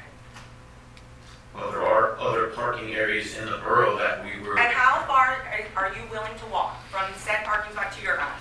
well, my block already, I have to usually walk pretty far, because the block blocks. How far are you willing to? Jim, how far are you willing to walk to get to your house after work? Okay, again, this isn't public, this isn't question and answer, it's public No, comment. he said, does the public have anything to say? Yeah, that's he's asking for comment, Okay, not. it's a rhetorical question then. How far are you willing to walk from your house, from your car? I can answer. Let me answer, Yeah, please. like how far? I lived in Nazareth for 4 years. I lived in an apartment. I had to pay to park if I wanted to park in front of my house. So I walked 2 blocks every day, and I worked second shift, so I would come home at 11:30 at night. I would park 2 blocks away from my apartment, and I would walk because I chose not to pay to park there. So it's not always convenient, and that's a choice that you make when you choose where you live. And when you choose to have property that you can park on. This is a circular argument. It's ridiculous. It's overreach.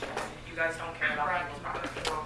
I took a good stance on property. I just would like to make a comment. I would just hope that if the ordinance does pass, as it seems like most people are in favor of it, that there is some leniency when people come here and are looking for some type of zoning plan to extend their driveway. My daughter, for one, her driveway is her front yard because it's right on Elm Street.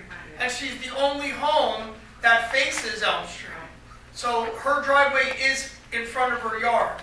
It has one provision for one spot. She needs 2. So it's either that or park in front of her garage, which is a macadam area. Well, now we're impeding traffic going up and down your one-way street on Elm Street. So my point is, if we extend the driveway, then I would hope that we would have some consideration of what we're doing in the least monetarial way. Because people don't have money just to invest $2,000 because now all of a sudden they got to macadam their driveway or put gravel in, which includes excavating and then zoning ordinances, and then we need approvals, and we got to go through all that stuff. You're talking thousands of dollars for somebody who doesn't have it. And the property's right there. Now, my daughter is the only one who lives on Elm Street, pretty much. I mean, yeah, the backyards are all there, and they have driveways back there, and they use them. Some are gravel, some are not. Some are grass. And there was never an issue, and now it's an issue. So now it's going to end up costing her a lot of money to fix a problem for 10 feet. And that's what we're talking about. That's my concern. All right, I have a motion from Michelle, a second by Manny. To advertise. To advertise, yes. Just It's advertise. not passing, it's to advertise. What's that, Michael? Except to advertise is to pass. That's If not- you're No, it's advertising, not. It's not. but if you're advertising it as this, it's just gonna come back next month and then you'll vote to pass it, correct? Go ahead. I know you don't. Just your roll call. The ordinance numbering is going to change. We're going to speak on that just. So my understanding is the last ordinance that has passed at the borough was ordinance number 737. 737. So this ordinance will not have a designated number until it's before you for the public hearing and potential adoption. So this would simply be a motion. My understanding of the motion at this point is to authorize the advertisement of the parking surface restriction ordinance as proposed for likely your October meeting. Roll call, please. Councilman Aragot? Yes. Councilman Mirabito? Yes. Councilman Hamadike? Oppose. Councilman Wysecki? Yes. Councilman Angst? Yes. Councilman Bolsnake? Yes. President Ash? Yes. The ayes have it, set for advertising. I'd like to call a 5-minute recess, please. No. 5 minutes back at 20:05.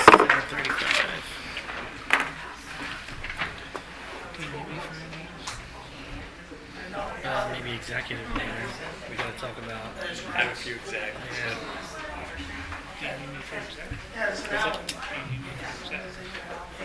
Why you get out? That's fine. I don't think so. Well, the property. Probably. Probably. Yeah. Just real quick before you leave, for the Elm Street people, yes, and I'm just asking this, if we made Elm Street, we resurfaced it, you know, next year like we are, and it's one way, would there then be room to park on Elm Street if it was one way? No, It wouldn't be? it is not wide enough. Okay, I'm just asking, I don't know the answer. Gotcha. Let me know. I mean, you park very close to your garage, where you almost have a hard time getting out of your door, but it's possible, that's what we do now. So when will you be voting on the one way? Oh, God, we don't even have. We have no idea. Okay. Yeah. Just keep We'll- looking online and Stay tuned. we have your email. Amy, do you have your email? Did you write your info on the sign-in sheet? paper. Can you give me emails too? Sure. So I can let you know where that's at? It may not even be this year. Okay.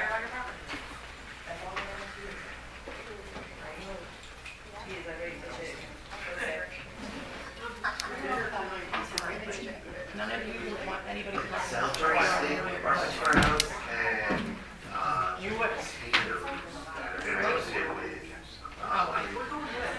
with Creek right now. And then I'll shoot you an email. Okay, thanks. Right.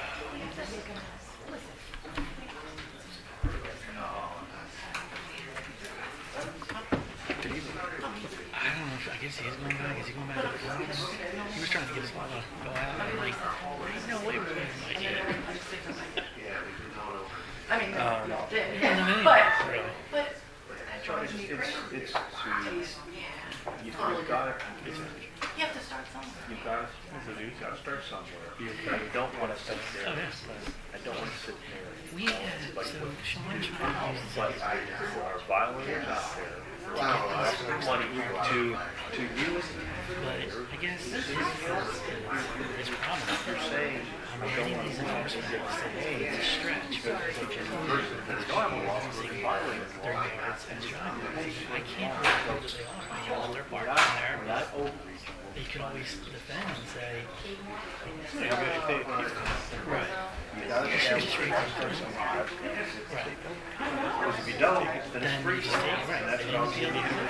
If you don't, you're telling me it's a free for all. And you can have, you can raise your hand, and then you can have move forward. You yelling at it, going, why don't you have it? Mayor, you don't have it. You don't have any information.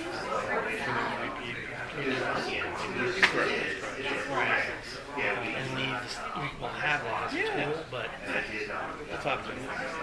I guess I'm not familiar with what it is. but Sean wasn't comfortable with using it. It's the way it's written right now. I have no problem.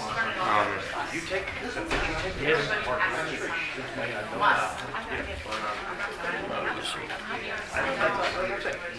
So some people only have. So with Ron leaving, that map thing, there's nothing we have to worry about. The zoning ordinance is tabled. Houses in their drive, in their garage. So that when we're not doing anything with the zoning map. But they park in a $2,000 vehicle on the street, then they get hit by a and say, Jeez, worried about that. Well, if we had $190,000.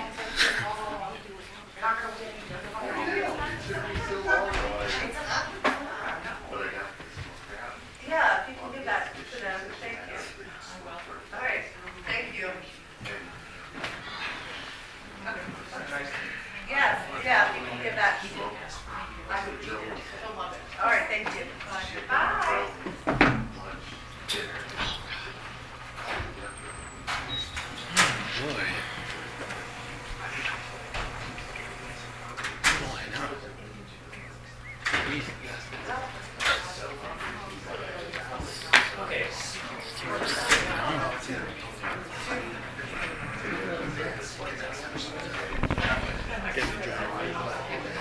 Oh, I would love that. You kidding me?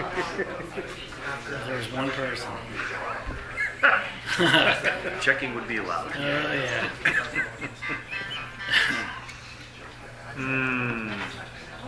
Excellent, Risha. Everybody ready? You ready? Go ahead. 7:40.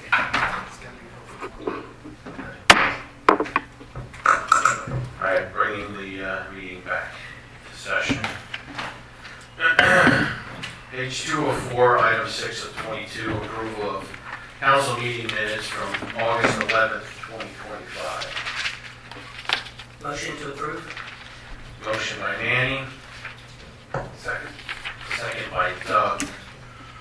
Question, if this whole Elm Street thing was on there, I mean, there was some miscommunication in the minutes. How was it listed? It'll be under the 522 development. It'll be under that item of discussion. Are you asking that? 522 East Northampton. Okay. But that we didn't make Elm Street one way, I'm sure it's not in the minutes. No, right. It was just a condition of I approval. didn't see it in the minutes. Right, no, All right. no. Two motions. Voting on the motion to approve council minutes, signify by aye. Aye. Opposed, motion carries. Appointed council member committee reports and reports from elected officials. First up, Personnel, Finance, Administration. Some items to touch on. Council is in your packet, so the public knows 2026 draft budget and timelines. Manager Flynn reported on the 2026 draft budget. There were normal inflation impacts of the budget. And Manager Flynn also discussed the need for capital purchase to replace the Public Works John Deere 3110E loader. The draft budget will be released to council for review and comment, which you all got that, beginning of the September meeting, in the hopes to pass the budget sometime in November. The committee discussed using the October bi-monthly meeting to iron out budget details, which is something we can vote on later in the meeting. The building stucco repairs, everyone can see, we got 3 quotes, one for the north, the east, and the south walls. PFA feels that it's best to fix the worst of the worst right now, which would be the south wall. When the committee recommends that council hires, is it K's or Keys? Keys stucco? Which I believe is on the agenda to be voted on. This was a 2025 budgeted expense. Policies and procedures discussion, again, getting back to the council handbook. Hopefully we can get voted on that by the end of December. It's just guidebook for new council members coming on. As for normal procedures and protocols. Committee also asked, or discussed, I should say, a question from the 250 committee to open its own social media account, but after review of the social media policy, it's the committee's recommendation to not be in favor of that, that it can continue to run through the borough just due to the, I guess you could say, logistical concerns and under the right to know law. I think that's it for PFA. Any questions about PFA? No? Moving on to NASCOG, Doug? NASCOG was canceled in August, and there will be a meeting on September 18th at 6 o'clock, and they will touch on the Hanover Township zoning aircraft flight plan. Doug, are you going to be attending that meeting? I will. Okay. Any questions for Doug in relation to NASCOG? I did see an email go out that they're trying to scuff their email list, right? Yes. Did you bring that up to Yes. them? All right, thank you. I didn't know if you really wanted to discuss that, but yes. No, but you can bring it up, that's fine. I mean, there's a lot of people on the email Yes. that haven't been on council in like 25 years, and that's across the 10 municipalities. Doug, can you touch on environmental advisory? Sure. Environmental Advisory Committee, we met on September 2nd. We discussed the paper shredding recycling program and how it went, and if it should be considered for 2026 and possibly adding a tire recycling event. We also discussed what programs we would like to request for budget in 2026, sanitation renewal, and the next cleanup of the town gate, which will be this Saturday, September 13th at 9 a.m. We'll be meeting in the parking lot here, outside the building, if anybody's interested in participating. And the next meeting will be October 6th at 6 o'clock. Any questions for Doug? All right, community economic development, just going to touch on a couple of things. First, the Old Home Weekend's coming up in 2 weeks. Thank you to the committee for all the work they've been doing. Hot dog eating contest was canceled. just due to some safety protocols and insurance and all that other stuff. Just too much to do, I'm sure, on time. New sponsor, First Northern Bank and Trust. Stepped up and sponsored. We're up to $3,500 so far for 2025. They didn't have a list I wanted to read off to everybody of our current sponsors, and of course, I won't look for it. I can't find it.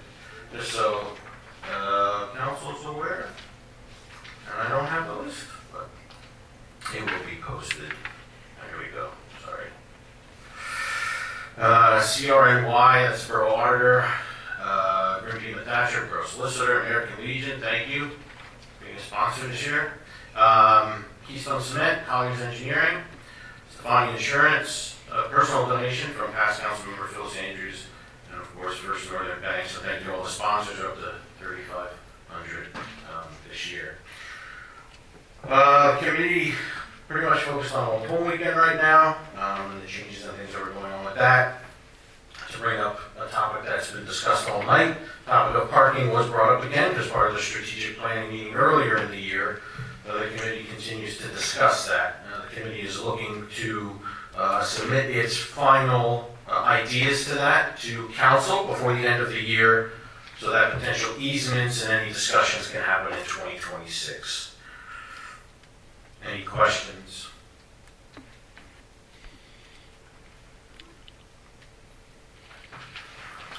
Public safety, Lauren? We discussed two properties that aren't maintaining their properly. That's a tricky one. We discussed a resident of ours suggested borough streets reduce their speed limit to 25 miles an hour and possibly add speed bumps. They requested on Penn Street. We discussed these items at the council meeting, and we'll look into adding money into the 2026 budget. Let's see where we can go with any of that. One-way streets, we requested the fire department to review and make some suggestions from them. The fire department 2026 budget request is in discussion with us. Do not block the box. That has been approved. We're awaiting a date from the fire department to assist us with blocking off the Walnut Street for them to be able to paint there. As Mayor spoke about the stabbing at the Fox, we discussed that a little bit under investigation. An informal approval of Joe Light to fill in as deputy EMC for Louis Figueroa as needed. I believe we need to kind of talk about that. Yes? So, yeah, we can discuss it now. Pat and Brad were looking into that. So basically, like Lauren stated, our current EMC just wants some backup in case he couldn't, because he covers multiple municipalities, that he has a deputy or a secondary that can help him out on that. Pat and Brad, what you want to talk about here? Exec session is kind of a personnel issue. Not necessarily. So there's nothing in the statute that provides for a mechanism associated with a deputy emergency management coordinator. You appointed, or you recommend the appointment of the emergency management coordinator, and the governor actually appointed him on your recommendation. There's nothing in the statute that I'm aware of that provides for a deputy EMC. So to the extent your current emergency management coordinator wants someone to help or attend an informational meeting time and again if he can't make it, I think that can be more of maybe an arrangement between him and whoever this individual is, because I don't think there's anything formal that Bath Borough can do. Now, if I'm wrong, and if the county tells you something different, or if the governor himself reaches out and says, oh yeah, you can do whatever you want, we can talk about it. But I think at this point, maybe it might be best for the two of them to figure out how that arrangement's going to look like, because you don't want to get into a situation where you do something formal and whether by resolution, motion, whatever, and I identify this individual as a deputy EMC, and then for some reason or other, your actually governor-appointed EMC isn't able to go to an actual emergency, and this other individual shows up and takes control, when there wasn't a mechanism to put him in control. Does that make sense? So I would be hesitant to do anything formal at this point, and maybe just respond. If it really is just a, hey, I can't make all these informational meetings and I want to get notes at least, if they have an arrangement where one shows up, and or if there's other assistance or more work that they can share, I mean, we can let that between them. But your emergency management coordinator is the individual that you recommended and the governor actually appointed. Correct. So Pat, could that look like a letter then from Lou to the borough that, you know, he's suggesting that Mr. Light to assist him? Or doesn't it? Yeah, I mean, he could, if he wants to notify, keep the borough up to date, just a correspondence indicating, you know, what his preferred arrangement was, and notifying the borough, and if the borough has an issue or wants to provide comment, you know, give us the opportunity to do that. So just from a process standpoint, so if the EMC coordinator, Lou, cannot make something, then he's got to notify the borough, and that I'm not person exactly. would be the. That's probably laid out in your emergency management plan, how that works. It might be if he can't make it, right, a neighboring municipality's EMC shows up. Or I'm trying to understand. I'm just trying to understand. I mean, I read the information, and there can be a conflict when the EMC coordinator might not be there. How does that go to? How do you go forward with that? I think it's probably spelled out in the emergency management plan. I Okay. assume you have an emergency management plan, Okay, and so it is. I would be surprised if there's not. So it's spelled out. Okay. Protocol. There is a protocol. All right. Yeah, I didn't know the deputy, if that's just an internal thing with him. I mean, we approve Lewis, and it's his responsibility to have the backup on stuff. So we don't have to formally vote on anything, right? So, that's fine. Right, so you can relay that information Yeah, to him? will do. Yep. Monocacy Creek Watershed, nothing to report at this time. Parks and Rec? The information was included in your packet for the September 2nd meeting. The Kith County band shell is completed. Tomorrow evening, our resident Bobby Siegfried, who's got a band Chasing Daylight, is going to do a practice there about 7 o'clock with his band, checking out the stage, checking out the lighting, checking out the sound. So we do appreciate his efforts to test that out, so that if we do have any bugs, we'll work those out by the time we have the concerts on Old Home Weekend. We initially submitted the proposed budget for $42,877.60. That's including a $5,000 increase over this year's budget, and the $5,000 would be used to market and get bands in here for potential concerts next summer. Additionally, I believe, in looking over the proposed budget, Brad, I think we need to add the additional modem for Kith County band shell. I did not see it in there, but maybe it's under another category. I believe that amount is $1,788 on an annual basis. Okay. I believe this is going to be talked about later on in the meeting, but it's been talked about at other meetings. There is a park reorganization, signs for park reorganization, and if you read through the packet, there would have to be 3 new signs for some of the parks, and the estimated cost for those signs is about $9,000. One other item that we did discuss was the remaining siding for the Kith County Park band shell, and the estimated cost on that is about $4,500. So that also should be added to the budget for 2026. I know it was reported before about some of the damage that's been done at the parks, and it continues to happen. And I've been very, very disappointed by it. We are trying to make parks accessible for all of our residents, whether it's for recreational use, whether it's for leisure use, And it continues to disappoint that we have people that continue to vandalize. I think we've talked about surveillance cameras, and I think it's a great idea to have surveillance cameras, but I'm really putting out the message there. I think there needs to be accountability from all of us. If you see something, say something, all right? If something's going wrong, say something about it. We know the numbers to call, please do that, because until we do that, it's going to continue to happen. And it's frustrating to try to enhance the community for our residents, not for us up here, it's for our residents. And we continue to have people that just have no respect for what we're trying to do for our residents. So if you see something, please say something. I'm particular, done it several times, and I hope that this will not be a pattern going forward. But I trust that everyone will take this into consideration and make sure that we try to keep the parks as we made them for the use and recreational use of our residents. Thank you. Any questions for Jim? Yeah, I have a question.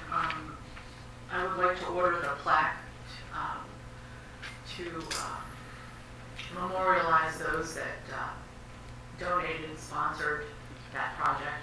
We'll recognize them. Memorialize them. What did I say? Memorialize them. I'm going 6 feet. I'm going 6 feet down. I don't want to do that. I couldn't. Yeah. Anyway, I have a draft, so I'll email it to all of you. My only question is, my wording, I put the name Friendship Stage on there, but I don't think you guys have voted on that yet. Not yet. So please let me know, because it's a 6-week waiting thing. And We can just call it a stage project, or let's just wait till we're through the meeting. Yeah. But I hear what you're saying. Yeah, let's only wait. because of Four Winds Concrete and. Yeah. Sorry, I'm sorry. No. I'm not memorializing anybody or anything. Any more questions for parks? Next meeting is Monday, October 6th. Thank you. Bath Museum Liaison, Sam. And nothing to report. 250 Celebration Committee, obviously purchased for sale. The committee will have a float in the upcoming Halloween parade in October. So, yeah, any questions about that? I will not be in the Halloween parade this year, but if you want to take my spot, you can. I can. I'm going to be dressing up and walking in. Thank you, Councilor. Mayor's report. I have nothing further to report. Public safety reports, EMC, which we were just talking about. Anything in addition to that? I have nothing. Zoning officer, code enforcement permits. Parking enforcement program. What? You're good. I'm going to touchy subjects, but I gotta get through this. Borough administrative reports, borough engineer. He had asked Ron to talk, but he's missing. You have anything? No. Honestly, Public Works, there was paving going on.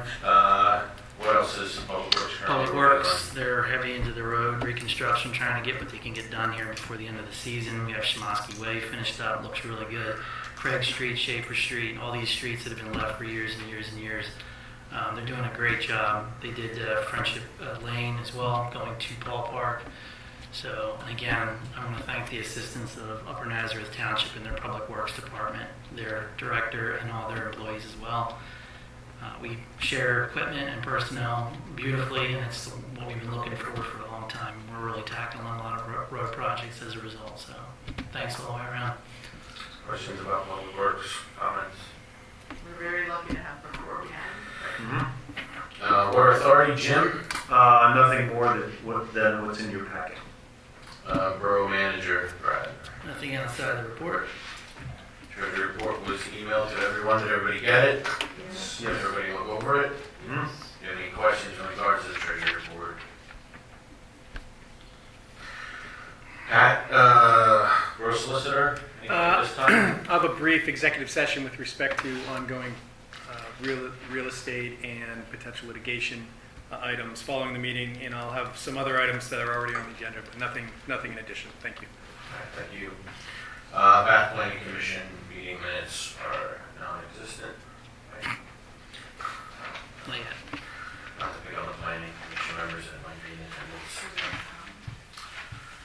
comments, so I just got a couple of things here. First off, perhaps why, anyway, hometown hero banners. Yes. Brian Ratcliffe brought up at the meeting that we couldn't have, but we still had public comment. Everyone knows Brian Ratcliffe from the Legion. He had reached out to me. He couldn't be here tonight, but in question in regards to the hometown hero banners that the Bath Legion would like to sell and then install on poles in the borough. Brian came to the non-formal July council meeting and asked for the borough's approval. The Legion is not making money on the sale, but selling them at cost. The borough did mention to Brian that the pole owners dictate what is allowed or what is not allowed. Brian would like to move forward with the project. He already has his approval from Moore Township. And if approved, they like to place applications at the borough office and on the borough website. As he mentioned, I believe when he was here in July, that Public Works would need to help install the banners. However, Brian and members from the Legion would help and assist Public Works on those days should they decide to install. So we're not looking, I guess, for any kind of formal approval tonight. I know Brad had looked at some of the stipulations. Who is a majority owner of both? Verizon? Or Med-Ed poles. Med-Ed. All right. But Verizon owns some. Doesn't matter. Doesn't matter. We don't Med-Ed. own the It's going to poles. be Med-Ed. So there's stipulations on all that, right? There is. All right. And did you get to talk with Pat about that? Like, are there going to be any issues? We Can have you not do it or? discussed the email that I got from Med-Ed, and there is a process for applying for these hometown hero banners, and you have to identify poll numbers. It has to go to Med-Ed Engineering for a review, so it's a process. So we should maybe have a kind of one-on-one meeting with the Legion, perhaps. Sure. If we can maybe get that scheduled, maybe you and Brian, 3 or 4 of us, and just what you guys are planning, how many. I mean, obviously, the more the merrier. Obviously, I'm sure you would want, but if we can get some of those details and then approach them, and then once we have that, ask council and hope to get that kind of an answer before. I mean, we're already in September, but maybe moving October, November to get that kind of going, so we're not dragging it out for you guys. Does that seem feasible? I'll talk with Brian. All right. I don't see a problem. All right. Is council all right with that? Mm-hmm. All right, Brad, Yep. good? All That's right, good. so just include me in that meeting and we'll get, if we gotta get Pat in there or whatever, to get it all figured out. Okay? All right, thanks. Yep, any questions for us while you're here? None? All right. Any answers? Any answers? Questions, answers? So I have a question, might be controversial, I don't care if it is or not, but, Borough issues business licenses, does it not? Right? Yes. And there's a review process for the business licenses that we issue? Sorry if I'm gonna bore you, but. No, go ahead. Questions. Okay. No. So if there's incidents involving a particular business and there's a track record there, we just blanketly issue and we don't have any requirements or stipulations? Not Are we allowed to have requirements or stipulations in regards Our to business licensing registration just requires that a business in the borough is registered to do their business. To do business. So if we have a particular business that's had maybe 2 serious safety incidents within a short amount of years, I know it's not a legal standing thing, but if this is a troublesome business, is there anything that we can do to police on our end, that we continue to allow this business to conduct business within our borough? To not renew the business license. I don't know. If we don't, that's fine. I would have to look into it. I would say probably it would be, that's a hard It's a hill. discrimination thing. And Yeah. So hard hill? Yeah. That's fine. I never asked a question. I wanted to know. It's like a mountain. So it's something I should just get out of my head. No, I'm gonna mention We can business withhold a names. business license we're not mentioning business names. and then try to shut somebody down. So, all right. That's all I have for my comments. New business, ratification to pay monthly bills for the August treasurer's report. Motion to pay. Second. Motion by Manny, we'll give a second to Manny, Jim. Jim. All in favor, signify by aye. Aye. All opposed, motion carries. Conditional use hearing was already touched on, 2026 draft budget, that was in your packet. Did everybody look at that? Yes. Questions I know have been going to Brad in regards to that, cleaning some stuff up. I would like to, I don't know if we have it on the agenda, to have the workshop meeting in October to go over that publicly, and Brad can do his presentation. What's the date on That that? would be the second, October, oh God. October 8th would be the second. So our it regular would be meeting, before your regular meeting. correct. So the regular meeting would be October 13th. Isn't that a holiday? Great. Columbus Day. So then that would be the 14th. 13th is the Columbus Day. Yeah. Right, so that meeting falls on the 14th. Right, so then 13th gets moved to 14th. Yeah. But can we do the budget discussion on October 8th? Is that fine? So this is the 14th, It's the right? second Wednesday. When do we have to advertise by? If you're changing the tax rate, then you have to do that by ordinance, which you'd have to do a Just so we have enough time. right to pass by December. Yeah. Because if we're meeting before we're meeting after the meeting, right? Because we have the first meeting. By council meeting, you're saying is on the 8th. The Right. council meeting is on the 14th. Right, Right. so technically Of we're October. having before the original regular meeting because of Mondays. So the Monday meeting would have to be moved to Tuesday because of a holiday. Right. And then I'm asking, can we have the week before, whatever, that Wednesday, the 8th, a read-through of the budget, the draft budget? What time? 6 o'clock? That's how you can call it if you want to. We're going to be voting on anything, it's just discussion. Yeah, it's not, there's no vote, there's just discussion and review of it. Correct. On the budget that'll be presented. And I'll make the changes that you have Yeah. noted tonight. And so there's And if you have questions or changes, please email them, Brad, every now and then. We can make changes after October 8th. I'll email you another. Plenty of time. Perfect. So do we have to make a motion to vote on these meeting changes to advertise? Yes. All right. Can I have a motion? Motion by Jim, Second. second by Sam. Yeah. All in favor? Aye. All opposed? It's okay, it already says it in our. Yeah. I know, but I just want to make sure. In progress business, Norback Trail updates. I'm guessing no update on there. We have no updates there. No. That out the bid. I think somebody said it was out the bid. I think Ron last month was saying that he thinks they're trying to get their bids together, or their engineering to go out to bid. That hasn't happened yet. Item B, the Kith County Pavilion deed issue. We get to talk to the school district this Thursday. All right, can we just, Yeah. all right, do we describe It's what gonna that be is? or quite that's an the executive reunion. session? It's executive, it's real estate. Okay. All right, moving on to motions and action items. Item A, as to the question of authorizing the final payment of mechanical in the amount of $8,986 as certified by the Borough's Special Project Manager, Amanda Beaumont, dated August 21st, 2025. The boiler project, correct? Yeah, boiler for public works and. Motion by Manny, Second. second by Lauren. Any questions or comments? All in favor signify by aye. Aye. All opposed, motion carries.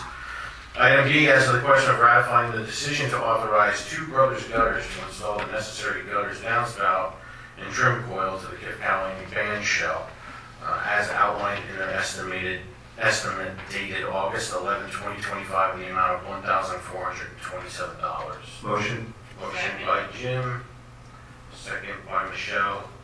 Any questions or comments? Hearing none, all in favor signify by aye. Aye. All opposed?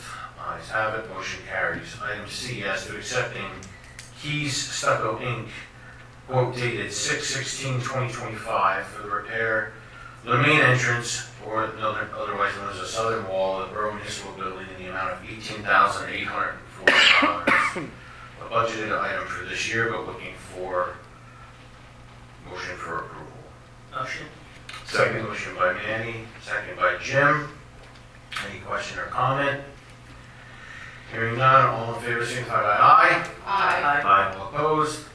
Ayes have it, motion carries. Item D, as to the question of authorizing Manager Flynn to order emergency replacement of the Public Works Department, a John Deere 310E loader with a Cat 420 loader. This is a CoStar's price. of $120,104. Brad, do you just want to kind of briefly explain the issue? Yeah, so information's in the packet, but our loader is a 96 John Deere. It was given to us from the authority some time ago, so it's been in service for over 25 years now. We received an additional quote to have the loader fixed at $7,092.78. So over the course of the last few years since 2022, we've spent approximately $17,646.50 to keep it going. One of the other notations that we've received from Groff Tractor and Equipment that does a lot of service on that machine is that we had an original complaint for the unit for intermittent starting, and then upon arrival they noticed a large puddle of oil found under the front end of the machine, and the cooling package was covered in hydraulic trans oil. They performed diagnostics for the intermittent starting issue. They found an ignition relay was severely corroded. They went to test the relay. The wires literally crumbled off of the relay. They removed the relay and they installed new ends on the wires. They also noticed in the complete engine area was severely rusted and corroded away. This will lead to even more repairs in the future. They noticed the timing cover is to a point where it'll need to be replaced if there's any failures in the near future. If any failures involve the cylinder heads, such as the injectors, the valve train, the valve cover, the turbocharger, the exhaust manifold, all of that's going to be very, very costly to repair. They did their observation on engine compartment only. The rest of the machine wasn't looked at the time, but they're seeing how the engine compartment looks. They believe the rest of the machine could be in similar condition. So basically, we're looking at end of life, repair, replacement. And the other problem too is because it's an older machine, finding parts for it are becoming more difficult.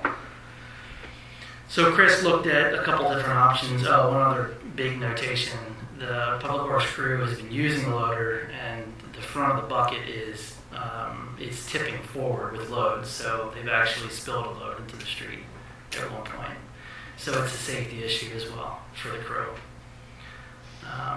We're borrowing the loader from the authority, but we're going to need a loader here at the Borough. We need it for our road work, we need it for MS4, we're going to need it for upcoming snow season, etc. So the crew leader looked at a couple different options. One was to replace the John Deere with a 310G backhoe. It was what they call 2023 leftover. That CoStar's price was $111,950. The crew prefers the Cat 420, which is a 2024 holdover, and that's at a CoStar's price at $120,104. They're giving us $37,000 off the list price. So you get a newer loader, and it's a bigger loader than what we have now. And then the idea too is to fund this through general fund and also MS4. We can share the cost between the BBSA and the Borough. So, yeah. And what's the delivery date on that? The 24 Cat's ready to go now. Okay. So Brad, when he brought this up, like he did mention, we can now spread out the expense over the MS4 authority. We can be using it as well. So it's not a complete borough expense, so to speak. CoStars, everybody's familiar with CoStars. They're approved municipal dealers, so it doesn't have to go out for bid. So, council's thoughts? Can I assume we have the money in the fuels for equipment? We have an equipment allocation, yes, we can use for the borough's half out of equipment allocation.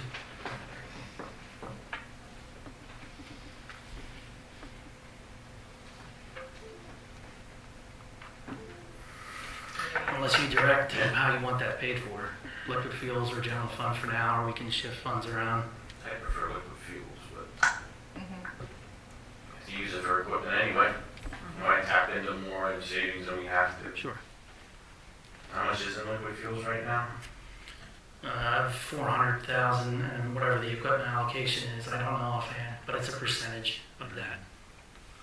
So a chunk of it can be paid with that, if not all. I prefer liquid fuels, yeah. Because I think we used liquid fuels when we bought the new truck. Right. When is that truck scheduled to come in next, since you mentioned it? Within another couple weeks. Yeah. Oh, we have to get it, and it's what, like $25,000 less than getting your brand new one? Well, this is new. It's Yeah. $36,000 off. Off. Because it's a whole 2024 holdover. Yep. You need a motion. I need a motion. Motion. I don't know if everybody wants to discuss. Second. Michelle, motion. Second by Manny. Any other questions or comments? That's for the cat. 120. That'll be the cat 420 loader. Yeah, also to council, the rationale behind that is cats are joystick operated instead of lever. And lever controls, if you've ever operated that, it's a little bit more skill involved. So the cat's got a little bit more user-friendly application. So I have a motion on the table. All in favor, signify by aye. Aye. All opposed? Ayes have it, motion carries. E, I really don't think pertains right now unless something out of executive session, correct? Right. All right. Resolution 1622, resolution 2025-009, independent auditor for 2025. Brian, can you just explain that quick? Yes, each year council appoints its auditor. We're using Campbell Rappel Urosits. We've done so for the last few years. We would just be reappointing them to do the 2025 financial audit. So we do an audit here. We do. That's Every shocking. year we do one of those. Imagine that. We actually do audit our books. Shocking. Imagine. Motion. Motion by Michelle, second by Jim. All in favor signify by aye. Aye. All opposed, the ayes have it, motion carries. Jesus Christ. All right, moving on. At all. Please just reserve comment. Ordinance number 739, an ordinance amending the Borough of Bath Code of Ordinances by adding a new chapter 427 official map to adopt an official map depicting existing public streets, parks, trails, and other public land, and for the reservation of land for potential future public streets, public grounds, conservation lands, recreational and open space lands, and other public uses. This ordinance would be up for adoption. Just notation, this will be set ordinance number 738. As noted. And I gotta change my sign. What? We'll give She you has the a marker. sign. No. All right. Motion. Do I have a motion? Motion. Motion by Jim, Second. second by Manny. Brad, call roll. Vice President Ergot. Yes. Councilman Mirabito. Yes. Councilman Hamadike. Yes. Councilman Lysaki. Yes. Councilwoman Angst. Yes. Councilwoman Bolsnake. Yes. And President Hesh. Yes. Ayes have it, ordinance carries. Ordinance number 740, is that correct? Right? Negative. All right. It'll be 739. 739. 739. An ordinance amending chapter 440, is that correct? That's correct.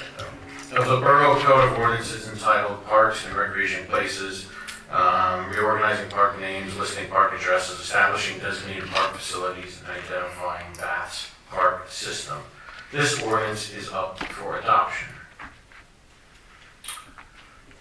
Questions? I have a motion. This Sorry. is within the comprehensive park plan? Correct. Motion. Motion by Michelle, Second. second by Jim.